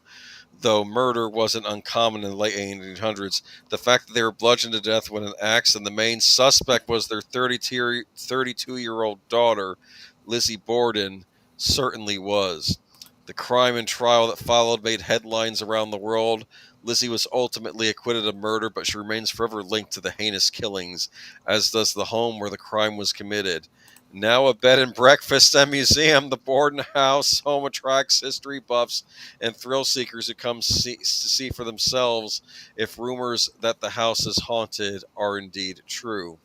When I started working here, it was more of the history. I didn't really care about the paranormal. Susan St. John, a realtor and tour guide of Lizzie Borden House, tells Today.com. However, that's all changed after St. John says she experienced a few unusual happenings of her own. Guests tell us they hear laughing and playing in the middle of the night. Things get moved around, she says. And St. John has experienced a few unusual things herself, saying that once she discovered toys scattered across the room, that no one had been in. St. John also talks of a picture that fell over and slid 2 feet across the floor without any plausible explanation, as well as a closet door that once opened on its own volition. On the eve of the anniversary of Andrew and Abby's murder, St. John says that she and 2 other tour guides at the house felt a sudden sharp piercing pain in their left eyes, the same location of Andrew Borden's fatal injuries. Perhaps the most unsettling, however, is the story of St. John tells of a tour guide at the Lizzie Borden house who asked her group to silence their cell phones before beginning the tour. Moments later, a guest cell phone rang. She looked up and said, "It's my mom." The tour guide asked if she wanted to leave and take the call, to which the woman replied, "She died 2 years ago." Oh, God. That's freaky, man. I don't like this. That is freaky. My problem with all of this, and I'm not going to say that there isn't a supernatural stuff related to all this. My whole problem is if you dig into the history of the murders, I don't think Lizzie Borden did it. I think she got a bum rap, and what? I think she that gave her father 40 whacks and gave her mother 41. That's yeah, what you know goes. that's you sound just like the people on the internet that believe that certain people are German National Socialists, even though there's no evidence for anything of the kind. In fact, absolute evidence to the opposite. To be fair, and wish death on people for things that they believe, and they keep repeating over and over again. In your defense, the courts at the time agreed with you. Exactly. Yes. That's exactly right. And to be fair, nothing about the supernatural stuff here points that Lizzie Borden's the murderer. Okay, it just says that a murder happened, and we don't know who it was. And that's what I was getting at. The supernatural things, I am more likely to believe in a case of somebody who, where people were murdered, and someone else was accused falsely. That means somebody got away with it, which means justice was never done, right? And Lizzie Borden eventually did pass away, and if she's, got some issues because of being falsely accused, maybe there's still some stuff going on. Who knows, But it's interesting. My father had a book called Crime, 100 Years of Crime from the New York Times front pages. And they were all about this Lizzie Borden story when that was going on. You need to look into it a little bit further. That is a story that was told. That was not the actual evidence at the time. You've got to dig through the stories to get to the truth. Which may have also been in the New York Times, the false stories. But yeah, that was a thing where it was like a sensational thing. I started out the show talking about believing the media. And I'm sorry, this is not a new thing. The media was even worse back then, literally making up stories for sensationalization. They called it yellow journalism. Okay. They would say things that were absolutely not true to sell papers. Anyway, though, but again, it's not like the ghosts are telling us who did it. No, that's true. That is true. This is for my namesake thumbnail picture. The Possessed Doll. I thought you might like this. When Marty was a child... a friend for Annabelle. Sure. When Marty was a child back in the 90s, she tells Monsters Among Us that she was a fan of the ventriloquist Edgar Bergen and his dummy sidekick, Charlie McCarthy. She says that when her father came across a ventriloquist doll as he wandered through a small magic shop located outside of Santa Rosa, California, he decided to buy it for her birthday. While ringing up the sale, Marty says the cashier gave her father weird vibes and said to him, when you put your hand inside the doll, he's going to come alive. Laughing off the comment, he brought the dummy home to his daughter. According to Marty, she was over the moon when her dad gave her the doll, stating, "I was so happy when I got that doll, I was obsessed. But before long, strange things began happening, though impossible because the doll's head was made of hard plastic. She says its expression would change, including his smile. Worried that something would happen to her precious dummy, Marty's family shut it away in a cupboard most nights. One night, she and her family were awakened by the pitter-patter of steps in their living room. Thinking it was the dog or another family member, they went to look. No one was there except for the doll, who was sitting on the couch. Remember specifically, we always put it away because I loved the doll so much that I took care of it, Marty says on the podcast. Other strange occurrences began happening while Marty and her dad were away. Her uncle was alone in the house. The uncle says he heard Marty's father calling his name from the living room, even though he wasn't home. When he went to look, he found the doll once again sitting on the couch and no one else. All of the family was pretty much scared of the doll, Marty says. People would start hearing their names being called, and we would hear walking at night, so we just decided we needed to get rid of it. Being Mexican and religious, Marty said her parents wanted to burn the doll in case it was demonic. They put it on the grill, and according to Mary, it wouldn't burn. The doll would not go up in flames. In fairness, if it was plastic, I could kind of see that. That's not so that's when you take it to the Salvation Army and you throw it in their donation bin. Yeah, let someone else deal with it.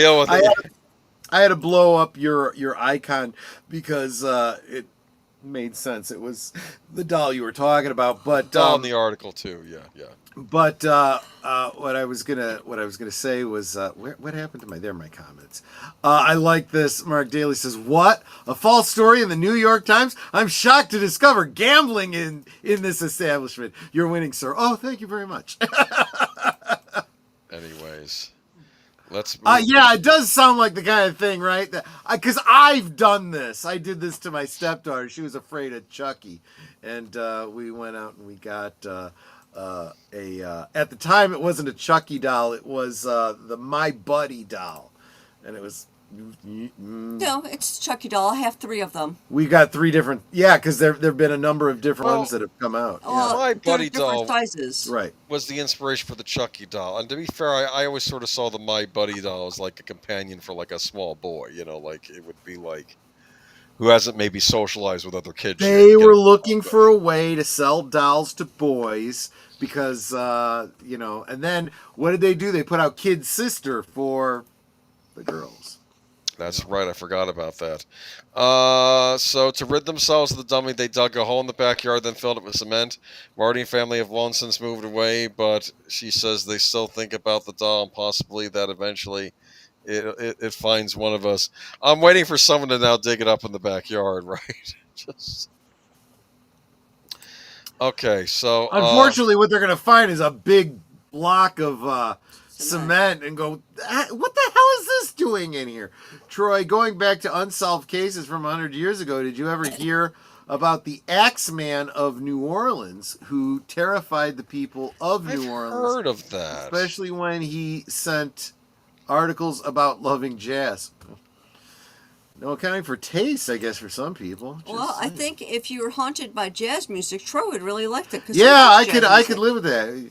Hearing some ghostly jazz music, it's jazz music. Can't complain too much. So, this one is called The Imaginary Friend. Can you hear me okay? Oh, gosh, here we go. I terrorize... Wait a minute. He's...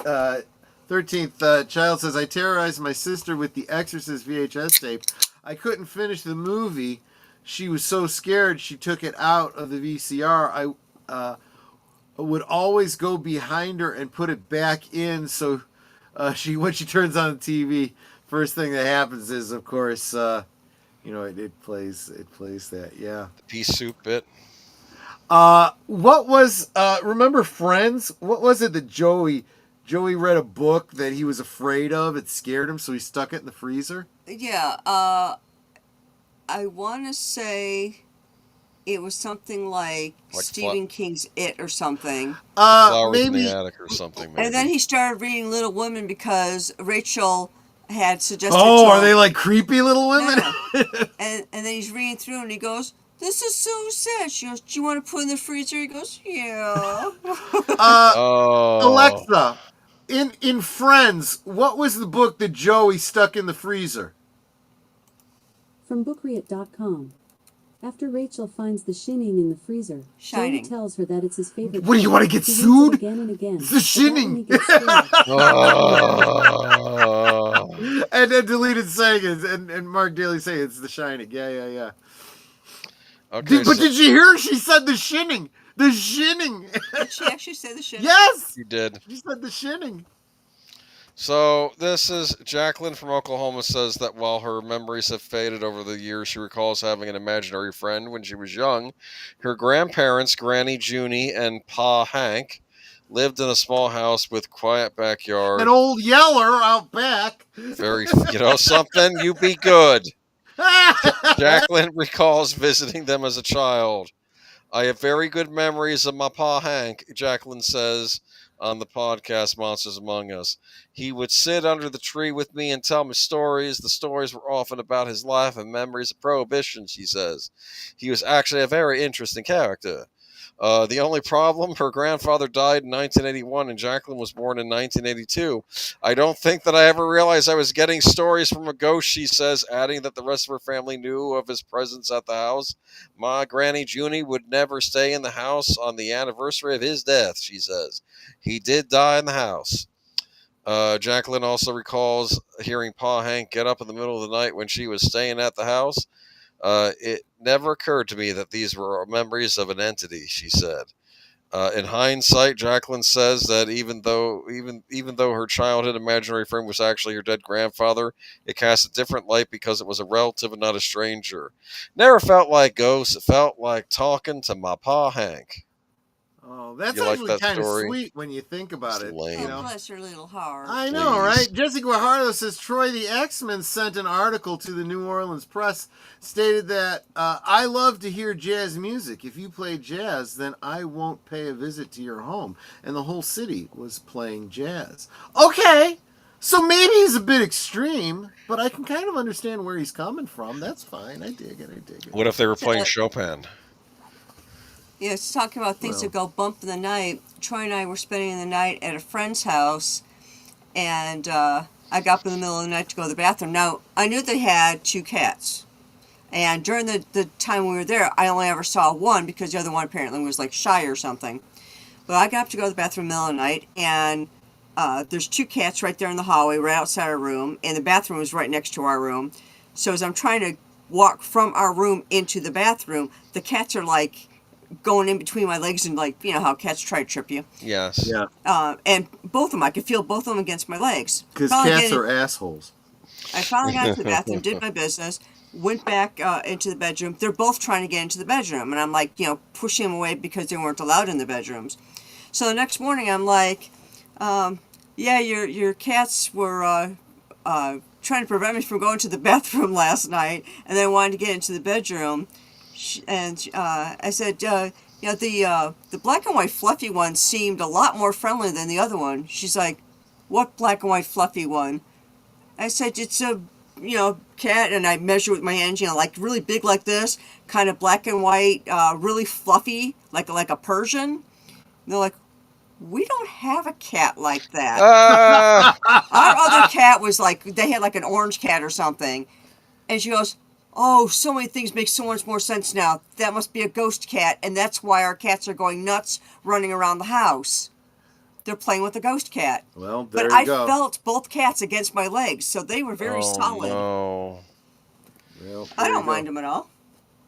All right, so I'm not going to read all of these because there are too many in this article. I'm going to stop with the ghost nanny, okay? You want to hear about the ghost nanny? Oh, ghost nanny. Okay, go ahead. Okay, Kip, a caller from New York State, talks of an old home that he and his wife purchased. Upon moving in, his wife invited her sister and newborn baby to come for a visit. They stayed in the downstairs bedroom, and my wife was sleeping in an upstairs bedroom, Kip explains in Monsters Among Us, and says the first night their guest stayed, his wife overheard her sister talking to someone in the middle of the night. The next morning, Kip's wife asked her who she'd been talking to, and her sister replied, I woke up in the middle of the night and there was an old lady standing over my baby, and I had to tell her to get away. According to Kip, there were more unexplained incidents in the house, including mysteriously moving lamps and creepy occurrences with fire alarm that went off while his wife was waiting outside in their garden. She immediately runs back into the house, figures that the smoke alarm is in the same downstairs bedroom going off. Kip says on the podcast, when she opened the door, she said for a split second, all she could see in the room was this white fog. Within moments, however, the white fog disappeared and the alarm shut off. Convinced the house was haunted, Kip's wife reached out to a neighbor to learn more about the property and discovered that the previous owner was a 90-year-old woman who tragically died in a house fire. Needless to say, we fixed up the house and got out of there as fast as we could and moved someplace else. Sir Torrance says Ghost Nanny, starring Fran Drescher. Boo for sure. Very funny. Very funny. You take all this stuff lightly, and then, the Axeman's coming. The ghost of the Axeman wants to eat your face or something. Oh, I'm scary. Don't you see? I'm a ghost. Okay. Yeah. Okay, man. I'm just saying. You're the one that lives. Florida has other things to worry about. Jesse Guardo says, Troy, remember one time at college, my friend was asking me about the pretty woman sitting next to me during lunch, and I told him there was nobody next to me. There you go. Well, there needs to be more meat on that one, I think. Lady Miss says, still trying to find the dark shadow figure of my neighbors. Tell me they see going into the walls of my house late at night. So that would scare me on a number of levels. Better you than me, man. If there's a shadow coming in and out of my house, that would creep me out. If there isn't, then my neighbors would be creeping me out. Either way, I would be creeped out. Just saying. All right. This stream is freaking me out a little bit. Let's go to the next one. Okay. The Loch Ness Monster. Here we go. Something I can get behind. Nessie. I took this photo myself when I was in Scotland a few years ago. Okay. I'm premiering at this tonight. I'm going to win the Pulitzer, I think, for this. What do you think, huh? Yeah. Boomer, Florida's got some Jumanji level crap going on there to worry about ghosts. Yeah, well, I could believe you if you said this wasn't Loch Ness. This was something you saw in the Florida Keys. Anyway, I'm just messing with you. This was, of course, an AI. Convincing, though, isn't it, huh? Okay. Yeah. New Loch Ness Monster sighting could be the most convincing yet. Now, this is a true story, supposedly.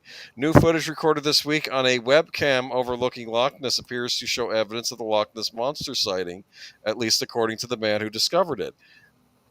The webcam captured footage on Tuesday that appeared to show a dark shape rise above the surface of the water shortly after a tourist vessel passed through the frame. The object rose several feet before descending again, remaining visible to less than a minute in total. The event was captured on the Shoreland Lodge's webcam, one of the several cameras positioned around Loch Ness for public viewing. The footage was first noted by Elon Fadehagen, a long-time Loch Ness monster hunter. That sounds Scottish. Loch Ness hunter based in Ireland. Okay, I guess he's Irish. Or anyway, hold on. So O'Fagan had logged more than 24 sightings since 2018 and is one of the most consistent contributors to the official Loch Ness Monster Register. His regular observation had made him a popular figure among the Nessie hunters and enthusiasts. His latest finding has drawn fresh attention of the community. The most recent sighting adds a long history to similar encounters of Loch Ness, where more than 1,000 alleged encounters with Nessie have been recorded. The creature, often described as having a long neck and serpentine form, remains one of the most persistent legends in modern folklore.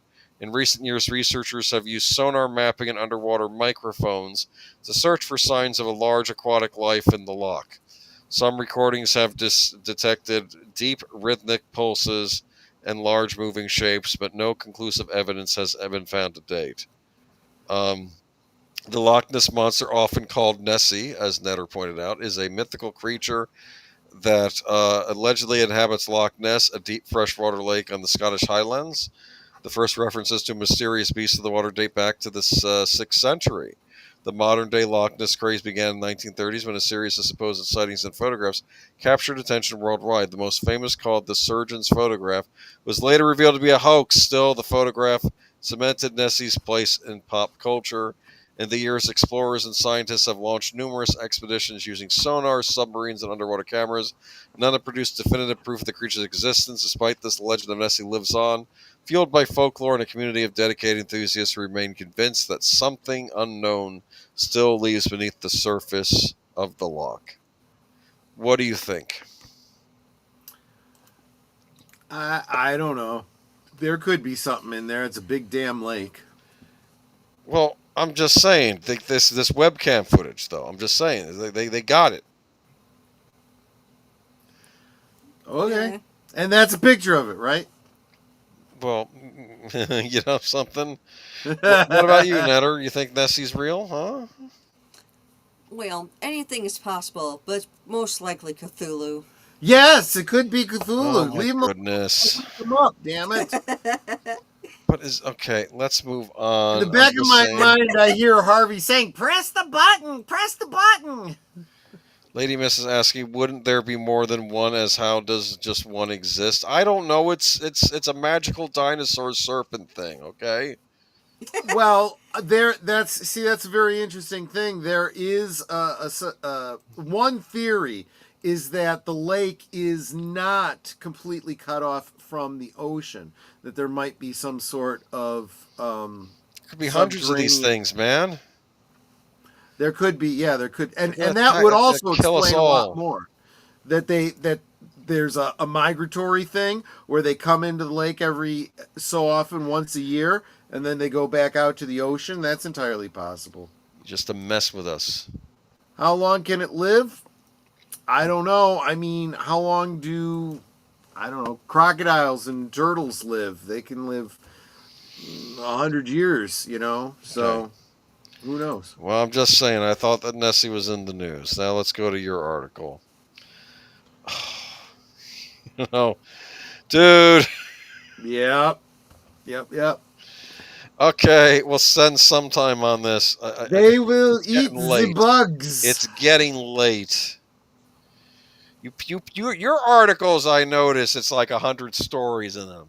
I've been noticing this. There is no way. Okay, so this is only in Utah, supernatural but true. So, any of you been out to Utah? Any people from Utah in the chat here? Speak now, or hold your peas, right? And corn. And carrots. And the 13th child says in Baltimore, Maryland, variation, a Chesapeake Bay monster called Chessie, that a lot of people have reported seeing, except Chessie looks more like a Chinese dragon. Okay, could you check again and find out what she just said up there and what she responded to? Yeah, now I'm hearing voices in other rooms, and it's that freaking Echo Dot. You are scaring me. I thought you were hearing like the ghosts or something. No, well, we think our AI is. We think it might be talking to ghosts. She played. Apparently, see, you guys were getting all paranoid about her listening in on you. Guess what? She absolutely does, because Netter can go into the app and pull up the recording of the voice that prompted her to say something. And last night, I swear I'm sitting down here and she's talking upstairs. I told her, check and see what it was. Okay. She plays back, and sure enough, it was my voice. She was hearing me from downstairs. Here's one of them. Oh, wait, that's my... Okay, this says that it was at 8 o'clock in my office today. You weren't in my office at 8 o'clock tonight. No, that's true. So let's see what this one says. But the one she played yesterday was my voice. From down, I was down here, and I guess my voice kind of carries. Hey. Okay, wait. Can you ask Alexa a question for me? Sure. What do you want me to ask? What is the state dessert of Utah? Ask her that. Alexa, what is the state dessert of Utah? From datalounge.com. Their state dessert is the cream puff. Cream puff. Interesting. There you go. Okay. Okay, she's not showing me anything from anything other than today. Well, yeah, I'm looking for the last 5 minutes or so. Of course, you would know what the state dessert of Florida is, right? Yeah, what she heard was her name, Chelsea looked more like. Oh, yeah, so Wait, she probably so- actually wait, did so hear this me. is the video, or the audio. Oh, yeah, it was me reading 13th Child's thing here, is what it It's was. freaking me out, man. I don't like any of this. I know, Who needs ghosts when you have evil Well, then computers? at 10:30, so about 15 minutes ago, she heard. Alexa, in Friends, what was Joey stuck in the freezer? Oh, so it still is a recording of me asking about the thing in Friends. Lady we were Miss says asking you down two are here, too so Sure, I'll easy. help you with that. No, just shush. We're talking about you. Did you know that there was a turtle who met Charles Darwin and Steve Irwin? Yes, I had heard that. Yeah, like I said, over 100 years old. Ute, what's a ute? Lady Miss says, my goodness. Troy is going to sleep with the lights on tonight. Yeah, maybe. Maybe. We got the legend of Boggy Creek here in northern Louisiana. There you go. Well, Troy's side of the bed is by the door. And the Rougarou. I don't even know what a Rougarou is, and I don't think I want to know. It sounds like a musical instrument. Like a digger. Arkansans are a bunch of cream puffs. Oh my gosh. Alexa, what is the state dessert of Florida?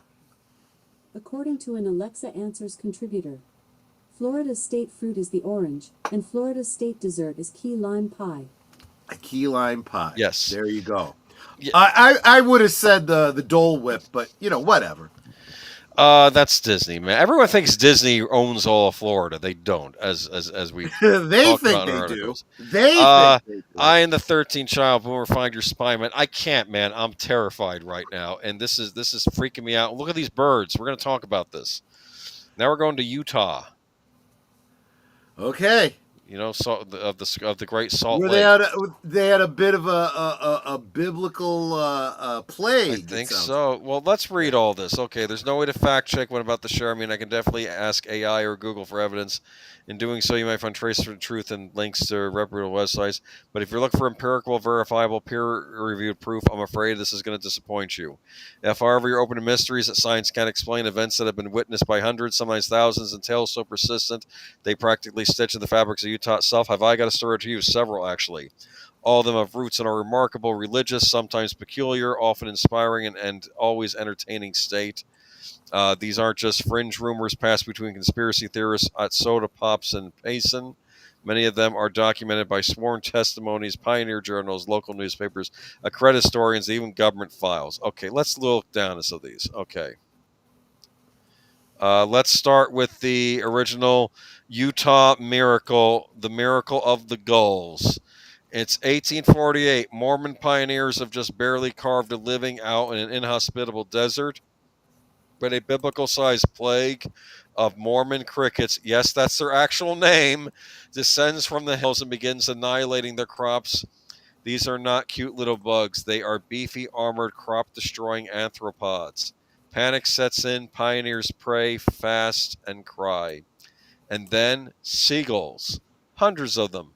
California gulls from the Great Salt Lake swoop in, devouring the crickets, regurgitate, and then feast again. Over and over for days, harvests are saved. The people rejoice. Is it scientifically possible? Yes. Gulls eat insects. They vomit out indigestible parts. Totally normal bird stuff. Was the timing miraculous? Also, yes. Eyewitnesses like John Smith recorded the birds arriving precisely as the pioneers were about to lose everything.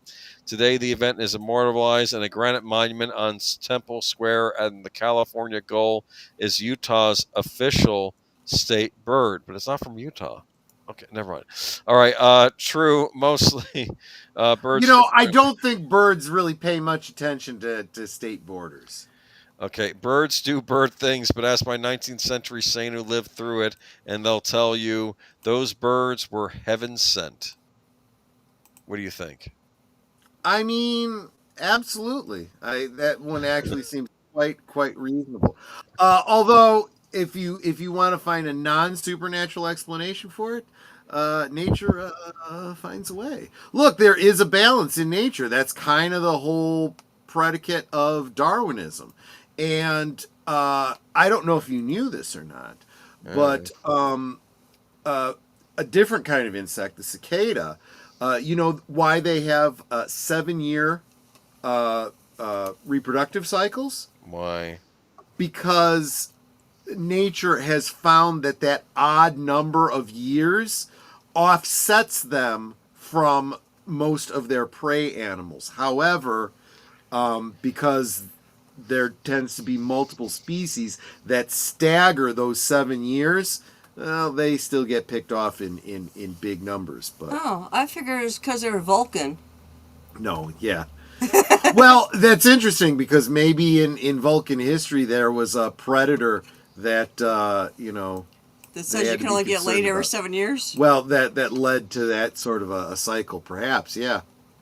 Lady Miss says I had a landlady that would click and call on its own after midnight. Oh, a landline, I'm sorry, that would click and call on its own after midnight and say in a strange voice, your time allotted for this call has expired. Please hang up and call again.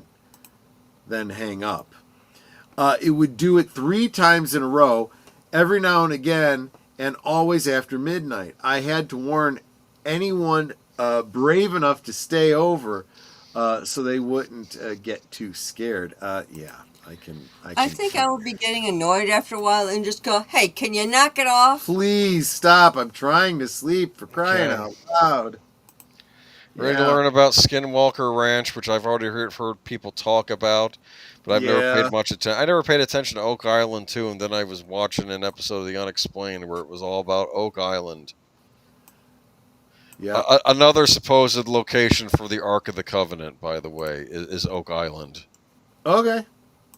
I'm waiting for the UFO related stuff to also happen because everything's on Oak Island. It's like it's Canada's it's Canada's Amityville Horror. That's what it is. Right. It's a bunch of nonsense. Anyway, moving on to Skinwalker Ranch.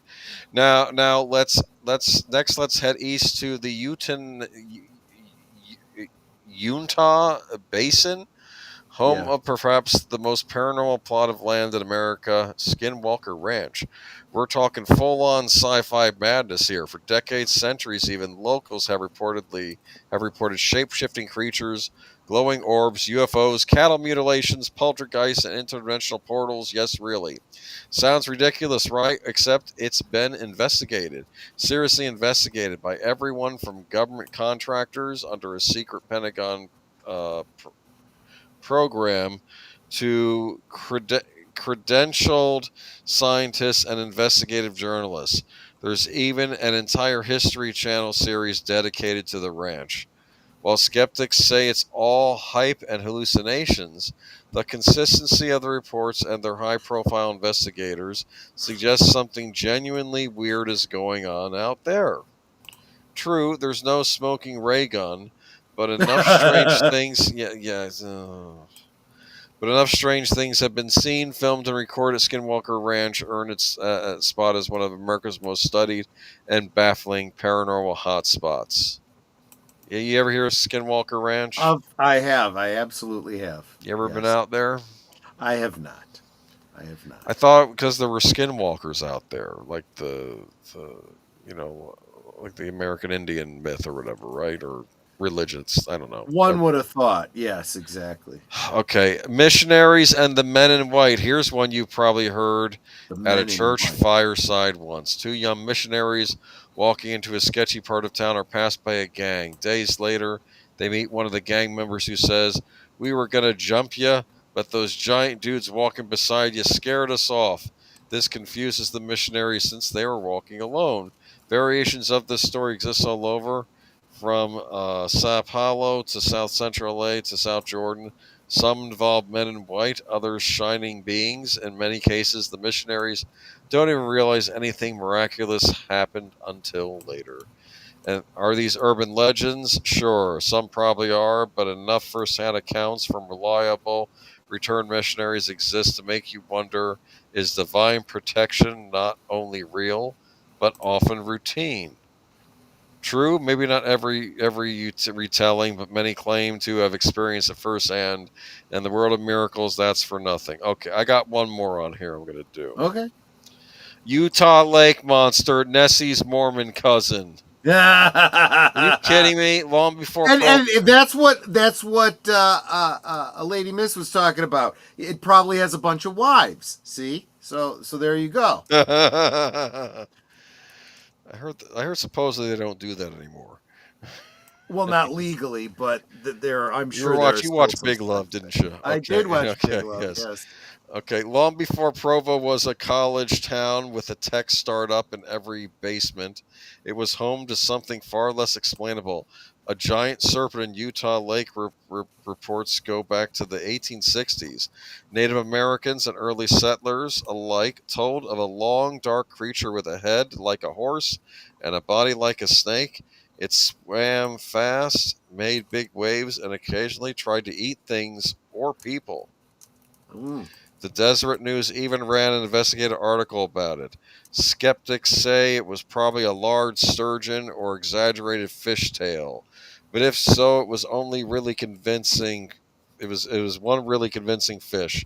Over a dozen documented sightings have surfaced, many by people with no relationship to another. True, there probably was something big in Utah Lake, whether it was a prehistoric monster or just a misunderstood fish. No one really knows. A misunderstood fish. Okay, we're gonna call it on that article there. I love Mark Dahley says, well, I guess you can't chalk up the Utah monster to alcohol. That's right. Not only alcohol, you can't have caffeine either in Utah. But they did mention drinking soda, so I assume it was uncaffeinated soda. Exactly. Like a grape soda or something. The Horror King says, what is a vampire's favorite Halloween candy? A sucker. Hey, don't pick on vampires. You know why? They can't have children. And do you know why they can't have children? Because they got Halloweenies. So you have to wrap it up because you got to work tomorrow? No, I don't. That's why I haven't been pushing. But we're wrapping up this article because, frankly, because you're getting. Do you like the seagulls? They're eating the crickets. That actually is a really good picture for, especially if that's AI. It is AI, yes. Impressive. Even though apparently the AI signed it or signed one of them. Maybe it's the next one they signed. All right. Oh, it's me next. No. Yeah, it was signed, which is weird. Because the AI signed it. The AI is like, I'm gonna put my signature on this. Look at this. We got some chupacabra news. I like this one. The only problem here is it shows a shaggy dog, and chupacabras are usually depicted as did my best. That's okay. It could be. It's a furry chupacabra. Just okay. Indiana man. Okay, now furries. Now those are scary. Okay, Indiana man blame. You gonna let me read the title? Yeah, go ahead. Indiana man blames flipping truck on chupacabra. A man in Indiana who was arrested for operating a vehicle under the influence of alcohol blamed flipping his truck on a chupacabra. He claims that the creature ran out in front of him while he was driving down the road, which was when a chupacabra does such things, caused him to swerve and crash. The incident occurred around 1 a.m. Sunday morning in Bedford, Indiana, according to WBIW News. The accident was reported to authorities by a third party at the scene who reported that the 21-year-old driver of the crashed tan 2011 Chevy S10 was attempting to discourage him from calling 911. And I'm sure after seeing that chupacabra, he had some drinks to calm his nerves, and that's why he failed the breathalyzer. I mean, yeah, exactly. Which is illegal. Like if I wasn't driving and I have some drinks, that's legal. That I was just about to point that out. If they're not on the scene and you have a drink subsequently, well, don't know what to tell you. Upon arrival at the crash scene, a Lawrence County Sheriff's deputy spoke with the driver who was sitting on a rock near the vehicle. The deputy reported he admitted that he had been drinking and lost control of his truck. The officer also added that the driver's eyes were glassy, smelled of alcohol, and his speech was slurred. When the driver was told that a deputy would be checking his eyes, he allegedly replied that didn't need to check his eyes because he was drunk. Oh, jeez. While reading his Miranda rights, the driver allegedly kept interrupting, but eventually agreed to a blood draw. Man, I'm so drunk. I should never get a license to drive again. A chupacabra caused the crash, obviously, according to the police officer's affidavit. When asked what caused him to flip his truck, the driver said that a chupacabra ran out in front of him. He was subsequently taken to the hospital for a blood draw, then to Lawrence County Jail, where he was charged with operating a vehicle under the influence of alcohol. As for strange explanation for the cause of the accident, the presence of a chupacabra, which legends claim attack and drinks the blood of livestock, especially goats, was not confirmed by police in their report. Perhaps it wasn't actually a chupacabra after all. Maybe it was actually an Ozark howler. Okay, you're just being cute there, writer of the article. Or the other thing is, why didn't it bite him? Well, it was 10 years sober. It didn't want to break the tree. So, Sir Torrin asked again, where does this story take place? Indiana. Oh, okay. Well, yeah. They say there's more than corn in Indiana. They lie. I am the 13th I've heard of Erie, Indiana. Yeah, this is very eerie. Okay. In this case, I think the chupacabra was the name of the tequila that he was drinking. Yeah, that could very well be. Why don't skeletons like Halloween candy? They don't have the stomach for it. That is true. That is true. Oh, poor puppy. Absolutely. Good pooch. I think I got a milk bone here somewhere. Troy, I have creepy and scary stuff at my grandparents' range house. When I was a kid, when I was 15, I got the shotgun and started shooting at the tree line when a tall, shadowy figure was running around. Well, that's probably not a bad thing to do. It's a great way to defend the homestead. What kind of car does Frankenstein drive on Halloween night? A monster truck. Well, of course. Well, he needs something big enough for him to fit into. I'm hearing the Monsters theme play in my head. There you go. Dun, dun, dun, dun. The driver blamed the pup for bad drunk driving. Yeah, exactly. Gary, Indiana is scary for a different reason. Well, yeah, you're not wrong there. That is true, too. Anyway, I don't know. I just thought this was an interesting story. Another chupacabra sighting. Do you believe this is credible? I'm not sure. I don't know why we have to assume it was a chupacabra. It could have been a coyote. Could have been a dog. It could have been anything. Because his eyes were blurry, right? Okay. Well, there is that point too. But I mean, even if he was absolutely spot on, these kinds of things. Hell, it could have been a deer. You never know. And FKC 2005, otherwise known as Tim, says, "Hail, Netter." Hey, Tim. There you go. So yeah, that's there are still people that what's this now? For our final story, dude. Oh God, what is our this? final scary story. This looks creepy. You don't like what it? Is it? It's a pretty horse. What's in the box? Okay, I'm gonna read the article for you. Okay. Let's see here.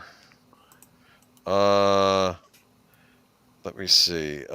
Supernatural power eyes Mutet mile after victory win. Spread supernatural power yesterday climbed a further 764,000 up the Mutet Mile qualification ladder with a victory over fellow American Tiz Talk in yesterday's Viceroy Trophy at a mile. Already sitting 10th among the horse based in Jamaica prior to January 1st, 2025, boasting earnings of $3,329,600. Supernatural Power jumped to 7th with a stake of $4,093,600 from a single outings in the season. Supernatural Power pushed stable maker Ride All Day. Oh, I get it. Stablemate. Ride All Day. Pack plays at Winston Griffith's Classic winner. Local bred Pretty Perfect down to place each 8th, 9th, and 10th respectively, and heated tussles for a spot in the U.S. 300,000 Mutet Mile set for December 6th. After finishing a close 4th behind last year's Mutet Mile runner-up Legacy Isle in the October 4th Gold Cup Grade 1 horse's supernatural power was a cinch to land the Viceroy Trophy, a grade lower among open allowance runners, returning with visor refitted on a track made fast by mid-afternoon rain. Supernatural power sat 3rd off the famous fractions, allowing stablemate Major Danger to tackle fleet of foot native bred Mamma Mia. So here we go again. I forgot I had thrown this one in there for him. The supernatural angle was the name of the horse, supernatural powers. This was one that came up in my search. It was literally just the report of a horse race with a horse that was named supernatural powers. So don't you like my image there of the ghostly jockey? Huh? I was like, yeah. I'm like, holy crap! What is this story? I don't remember this. And then you start reading, and I'm like, oh god, now I remember. We fooled you. This is why it's called Trick or Treat. We played it was my story, and you fooled me, for crying out loud. Yes, but you were laughing through so much of it, we couldn't hear what Boomer was reading.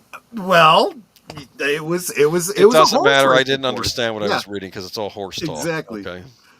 Try must have fire over 112-gram shells and 45 ACP at the tree line. I never went to sleep that night, even when I went back into the house. Something was trying to get in. Well, you know, maybe you scared it just enough that it wouldn't come in because you know, gotta be careful. But so there you go. That's a little bit of spooky tales that we told in the dark. I don't put a question mark because I have to tell you, looking for newly released spooky tales was not easy. It was because, a bit of as I said, you're saying you don't have horse sense. No, I don't. Anyway, moving on. Do you want to see the outtakes? The AI outtakes? I forgot. Yes, you do that. Yeah. Let's do this real quick. Holy shit!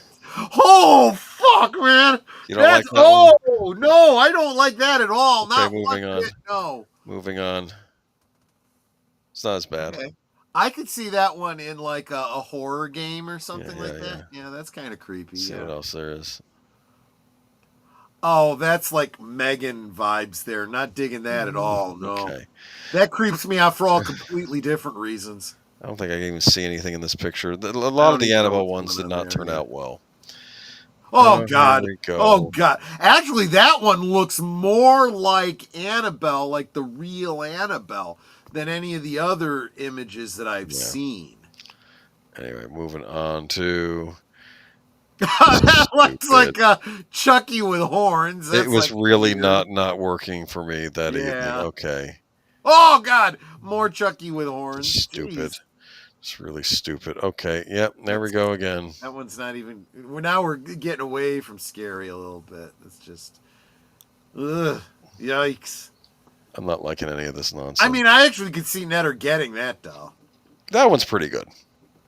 That one could have been a contender, I think. Yeah. That one looks like a female Chucky. Kinda. Too Cabbage Patchy, though. I don't see Annabelle like that. Yeah, it is a little Cabbage Patchy. Oh, here we got the witch. Right. That was a good pick. I almost went with that one, but I wanted to have an indoor scene. Okay. Oh, thank you. Oh, look, a Shiva dog. Lady Miss sent you Farty Fox. Oh, thank you, sweetie. But I thought this witch turned out pretty good, actually. Yeah. Oh, that. Why is this an outtake? That one. She's got the right number of fingers. She's got the right number of eyes. Everything looks good there. Okay. I mean, they're not bad. I just thought what fit the article best. I mean, the witch ones turned out pretty good, actually. I don't know about those fingers quite, but yeah. That's another one. See, these aren't bad. What is their pet there? Is that a... It's not a dog. It looks like an animal with a mask on. That's weird. Maybe a monkey. I don't know what they was thinking. More creepy Japanese village. Wearing a mask. Yeah, I could have seen you going with that one, except for having the electrical lines there. That doesn't really. Yeah, I prefer the first from one. a little bit. Yeah. That one, it's kind of yeah. blasé. Let's see. That one had Okay, ghosts. that's a little too on the nose, and It was still the stupid. electrical lines. Yeah, I said ghosts, and it's just the guys in sheets. It's like, no, this Yeah. isn't a Southern rally. If you know my picture. Okay. Anyway, moving on to. Holy cow! And you were talking about who is that? Charlie ventriloquist? McCarthy. Yeah. I couldn't. Like Charlie McCarthy. I couldn't get decent puppets. That's why I didn't bother going with any of these. I thought these are just too. They're too extreme. Yeah, They were too extreme. Yeah. Yeah, just not. Yeah, just no. With that one's kind. No. That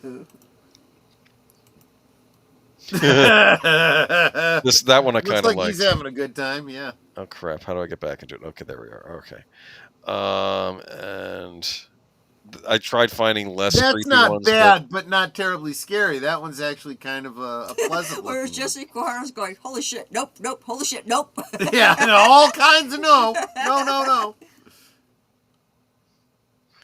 Kill him. That's what it's going to say to you. So if I had done this one, or even this one, I would have taken this into Photoshop and done the little because there is no way for it to open and close its mouth. That's where they're not working. Yeah, they don't quite Yeah. look like puppets. I think I kept thinking it was. Looks see, like that's another one. figurines.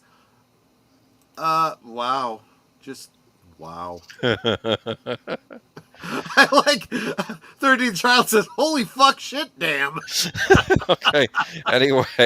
Anyway, look. That's the cemetery with the people, but I didn't think that one was as good. Okay. Why kill it with fire? It's the only way to be sure. This one wasn't bad. I could have gone. Yeah, with this one. I could have seen you going with that one. Sure.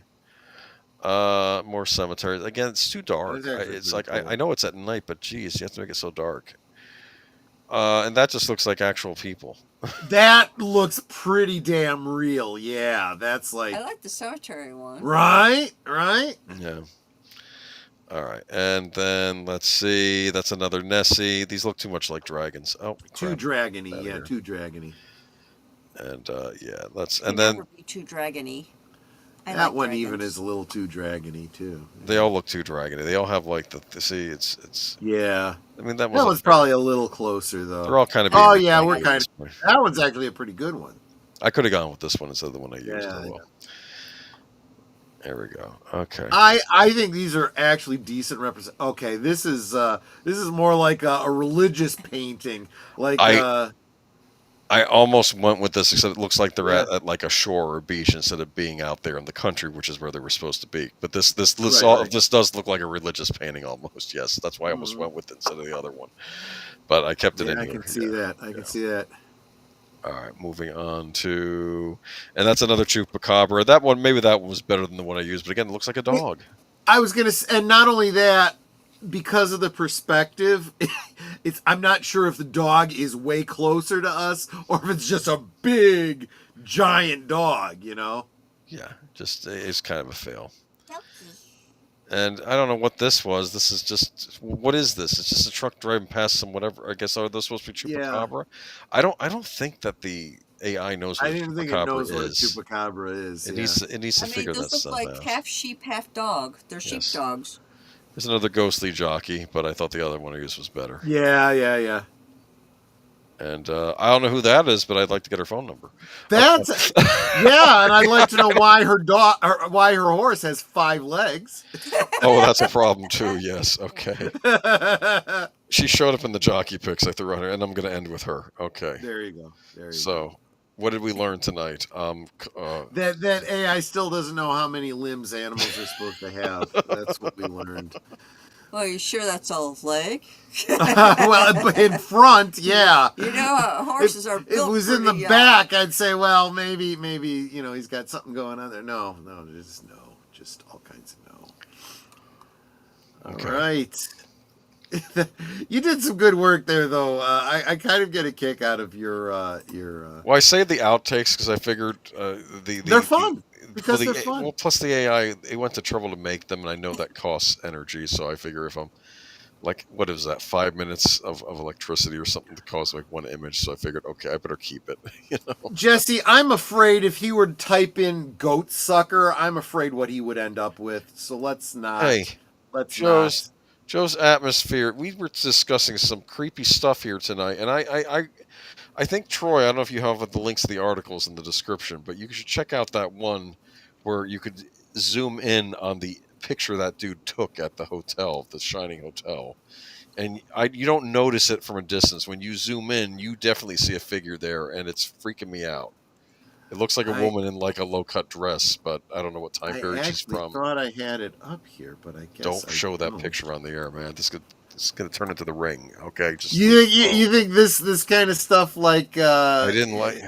It'll put something out into the universe or something like that. Like I was expecting for the picture for it to turn on me as I was looking at it. In fact, I think we got to delete this this PDF that I saved. I'll just delete it. I think that the photo will keep showing up on my laptop. It's like, here, let me get rid of this. Let me see if I can. Get rid of her. I like her. Okay.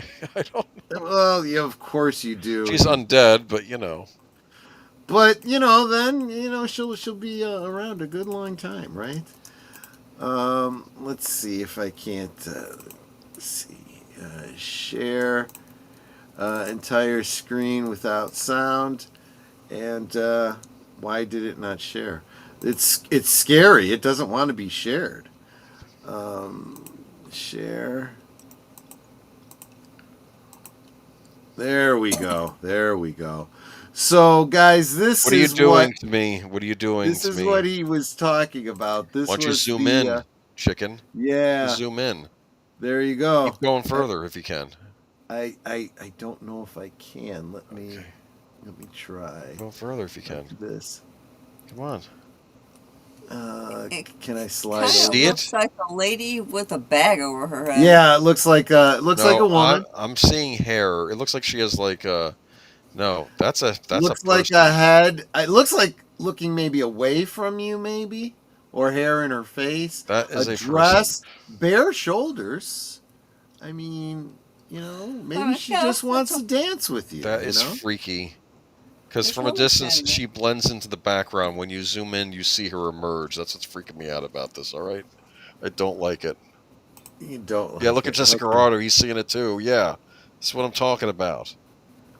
Well, I mean, the big, circle around it does kind of help. But did I ever tell you the story about how we did a ghost tour when we were visiting Key West? And my late father, he was there with us, and he had his camera. And the tour guide goes, "You can try and take a picture in front of the cemetery if you want. The pictures will come out blurred. You're not going to see anything. You are not, whatever is in that cemetery, it will not allow you to take a picture of it." So, of course, my dad, what does he do? Tries to take a picture of it. The camera jams on him in that instant. And when he got it back to the hotel, he was able to fix it, but he said it was like this fluke thing. It should not have jammed. All right? I'm just saying, there's some weird stuff out there. Yeah, I don't like this, man. It's like, yeah, I have been rattled by this. I don't like seeing freaky things on stairs that aren't supposed to be there. I get it. He's probably trying to suck his energy. Well, if you think this is scary, wait until next week, where we will have in the studio with us, I am the 13th child, the Horror King, and the Vagrancy Horror. And hopefully Nads will show up a little bit later in the night. She says if she can get enough caffeine, and she's still able to keep going after her stream. Cool. I told her if she can't come, she's going to have to, do a Thursday with Netter or do another stream in the future with us. But we're going to be talking horror with some of the people from our community. And that's how we're going to spend our Halloween night, 1 week from today. What are we going to be talking about on Sunday? We got a lot to talk about Sunday, including a TwitchCon fiasco, which I'm actually going to want your and Netter's insight on, since I think you were involved with security at cons, weren't you? Or at least you knew. Yes, and I've been following this stuff going on with Twitch ever since that girl jumped into the foam pit and broke her spine. There's Oh, I didn't hear problems about at these that. conventions, and we're going to talk Yep. about that Sunday. Yep.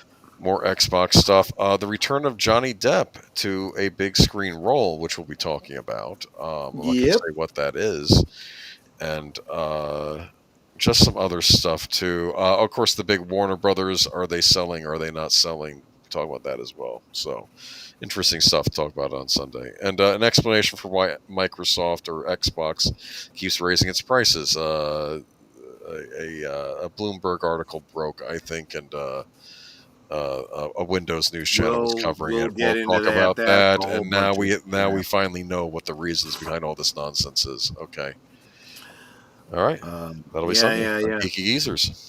Monday, if you are a member of the channel, members night at the movies.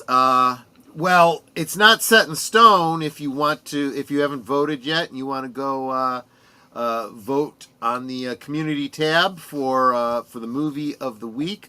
But right now, Trick or Treat is in the lead, and that's looking like the movie that we will be watching on Monday. Warner Brothers is selling. Is anyone buying? They're not actually selling. It's actually up for bid, and that is interesting as well. Mm-hmm.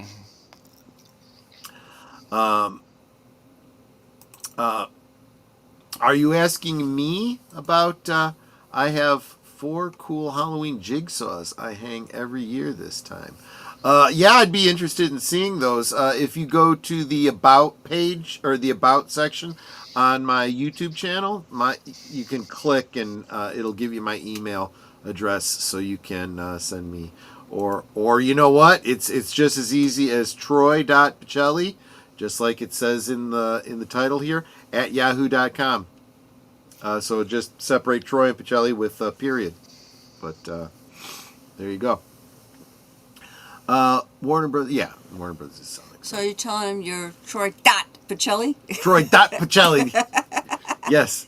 .yahoo.com. Yeah, exactly. But At yahoo.com. Yahoo.com. And that is it for tonight. Any last thoughts? Any last words? Are you going to be able to sleep tonight, Boom? Are you going to be okay? You're going to be okay. We'll find out, man. But that picture freaked me out. I'm not gonna lie. I'm like, okay, this is probably nonsense. And then I look closer. I was like, no, that. There's someone there. But I'll probably dream about seagulls eating crickets. Okay. That actually sounds kind of boring, actually. Well, but my dreams tend to be weird. My dreams tend to be more weird these days than scary. But we'll see what I dream tonight. You know, I have a lot of weird dreams too, and they usually have to do with weird places, like houses and buildings that are in poor repair, that require work. I mean, I guess from a certain point of view as a homeowner, that could be very scary. That could be something, yeah. But you know, and usually bathrooms with no doors, and I gotta pee. I mean, these are very common recurring dreams for me. I'm not even joking. It's not fun when you get old, guys. Even your dreams suck. Yes, I only had yeah. one trick-or-treater since I moved into my home 30 years ago. But you know what? Just to be on the safe side, make sure you got candy, because if you don't have kids... I could totally empathize with that, because we've been living here 20 years. Yeah. Our first year, we had 3 kids, all little ones. And the second year, we had 2, a toddler and an infant. Never saw another kid. And we're right by a high school, so I figured we'd get lots of kids. No. Mark Dahley says, hell, I sleep like a baby, waking up crying every couple hours. Oh, damn, man. Funny. Oh, jeez. Yeah, see, now, my thing is, if I have a bad dream... No. I cannot get up out of bed. Yeah. And it always happens that I'll have a bad dream, and then I wake up and I gotta pee really bad. It's like, but I don't want to get up because I'm scared. This is what it is for me, Tim. I dream about having to pee. I wake up, and sure enough, I have to pee. And I don't want to get out of bed. That's what I just said. Well, you don't want to get out of bed because you're scared. I don't want to get out of bed because I'm lazy. I want to go back to sleep. That too. But I also know if I don't go pee, I won't sleep well, so I kind of have to. But there we go. Anyway, let's wrap this up. Netter, last thoughts, last words. Oh, of course, I want to thank y'all for being here, for encouraging all of us so very much, and each other, and for the many ways that you support our channels. You guys are Osmo. It's like, I want to thank you for being just that incredible part of our family that you don't get in a lot of families. So thank you for being that good part of our family. Because my actual family, no. they're no. I cannot talk today. I'm that tired. I didn't get a nap. But thank y'all for, like I said, for being here and for all your support, because we really do appreciate it. Yeah, even if it's just leaving a comment on the vids, it means so much. If you're not subbed, please make sure that you are subscribed to me, Troy, and Boomer. And if you think you're subbed, go back and double check, because YouTube. Yeah, double check. And spread the word. Troy is trying to do his membership drive. $2. $2. You can get 4 movies. Well worth the price of admission. I'd like to think, though, that supporting the channel is the big draw. I mean, if you enjoy what I do here and you want me to be able to keep doing it, please consider supporting in any way that you can. But, I'm sorry, was there anything else, Netter?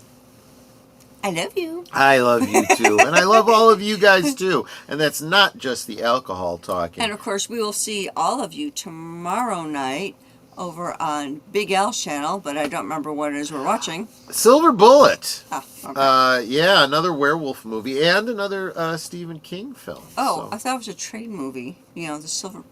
Isn't there a movie called No, The and it's Silver also Bullet? not about Okay. beer. The Silver Bullet won't slow you down.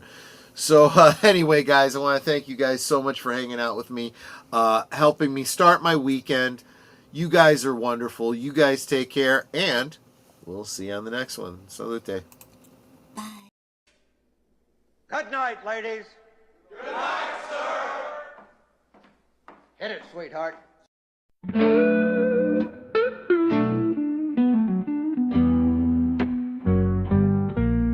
The neon lights are fading, closing time is near. Whispers in the corners, secrets shared sincere. The bartender's polishing the final glass. Time slips away like moving through the grass. Last call for alcohol, make your dreams come true. One more round, friends, from me and you. Let's toast to the night, to the stories we've spun. Here's to the laughter and to what's begun. The shadows are dancing as we linger still. Every clink of a glass, a memory to distill. Beneath this smoky haze, our feelings they unfurl. A tapestry of whispers in this corner of the world.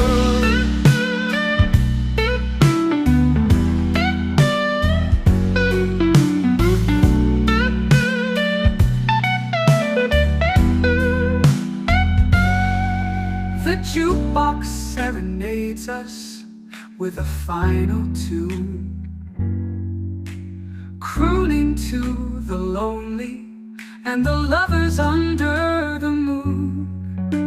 With every soft note, the end draws ever near. But in this fleeting moment, there's nothing to fear. Last call for alcohol, make your dreams come true. One more round, friends.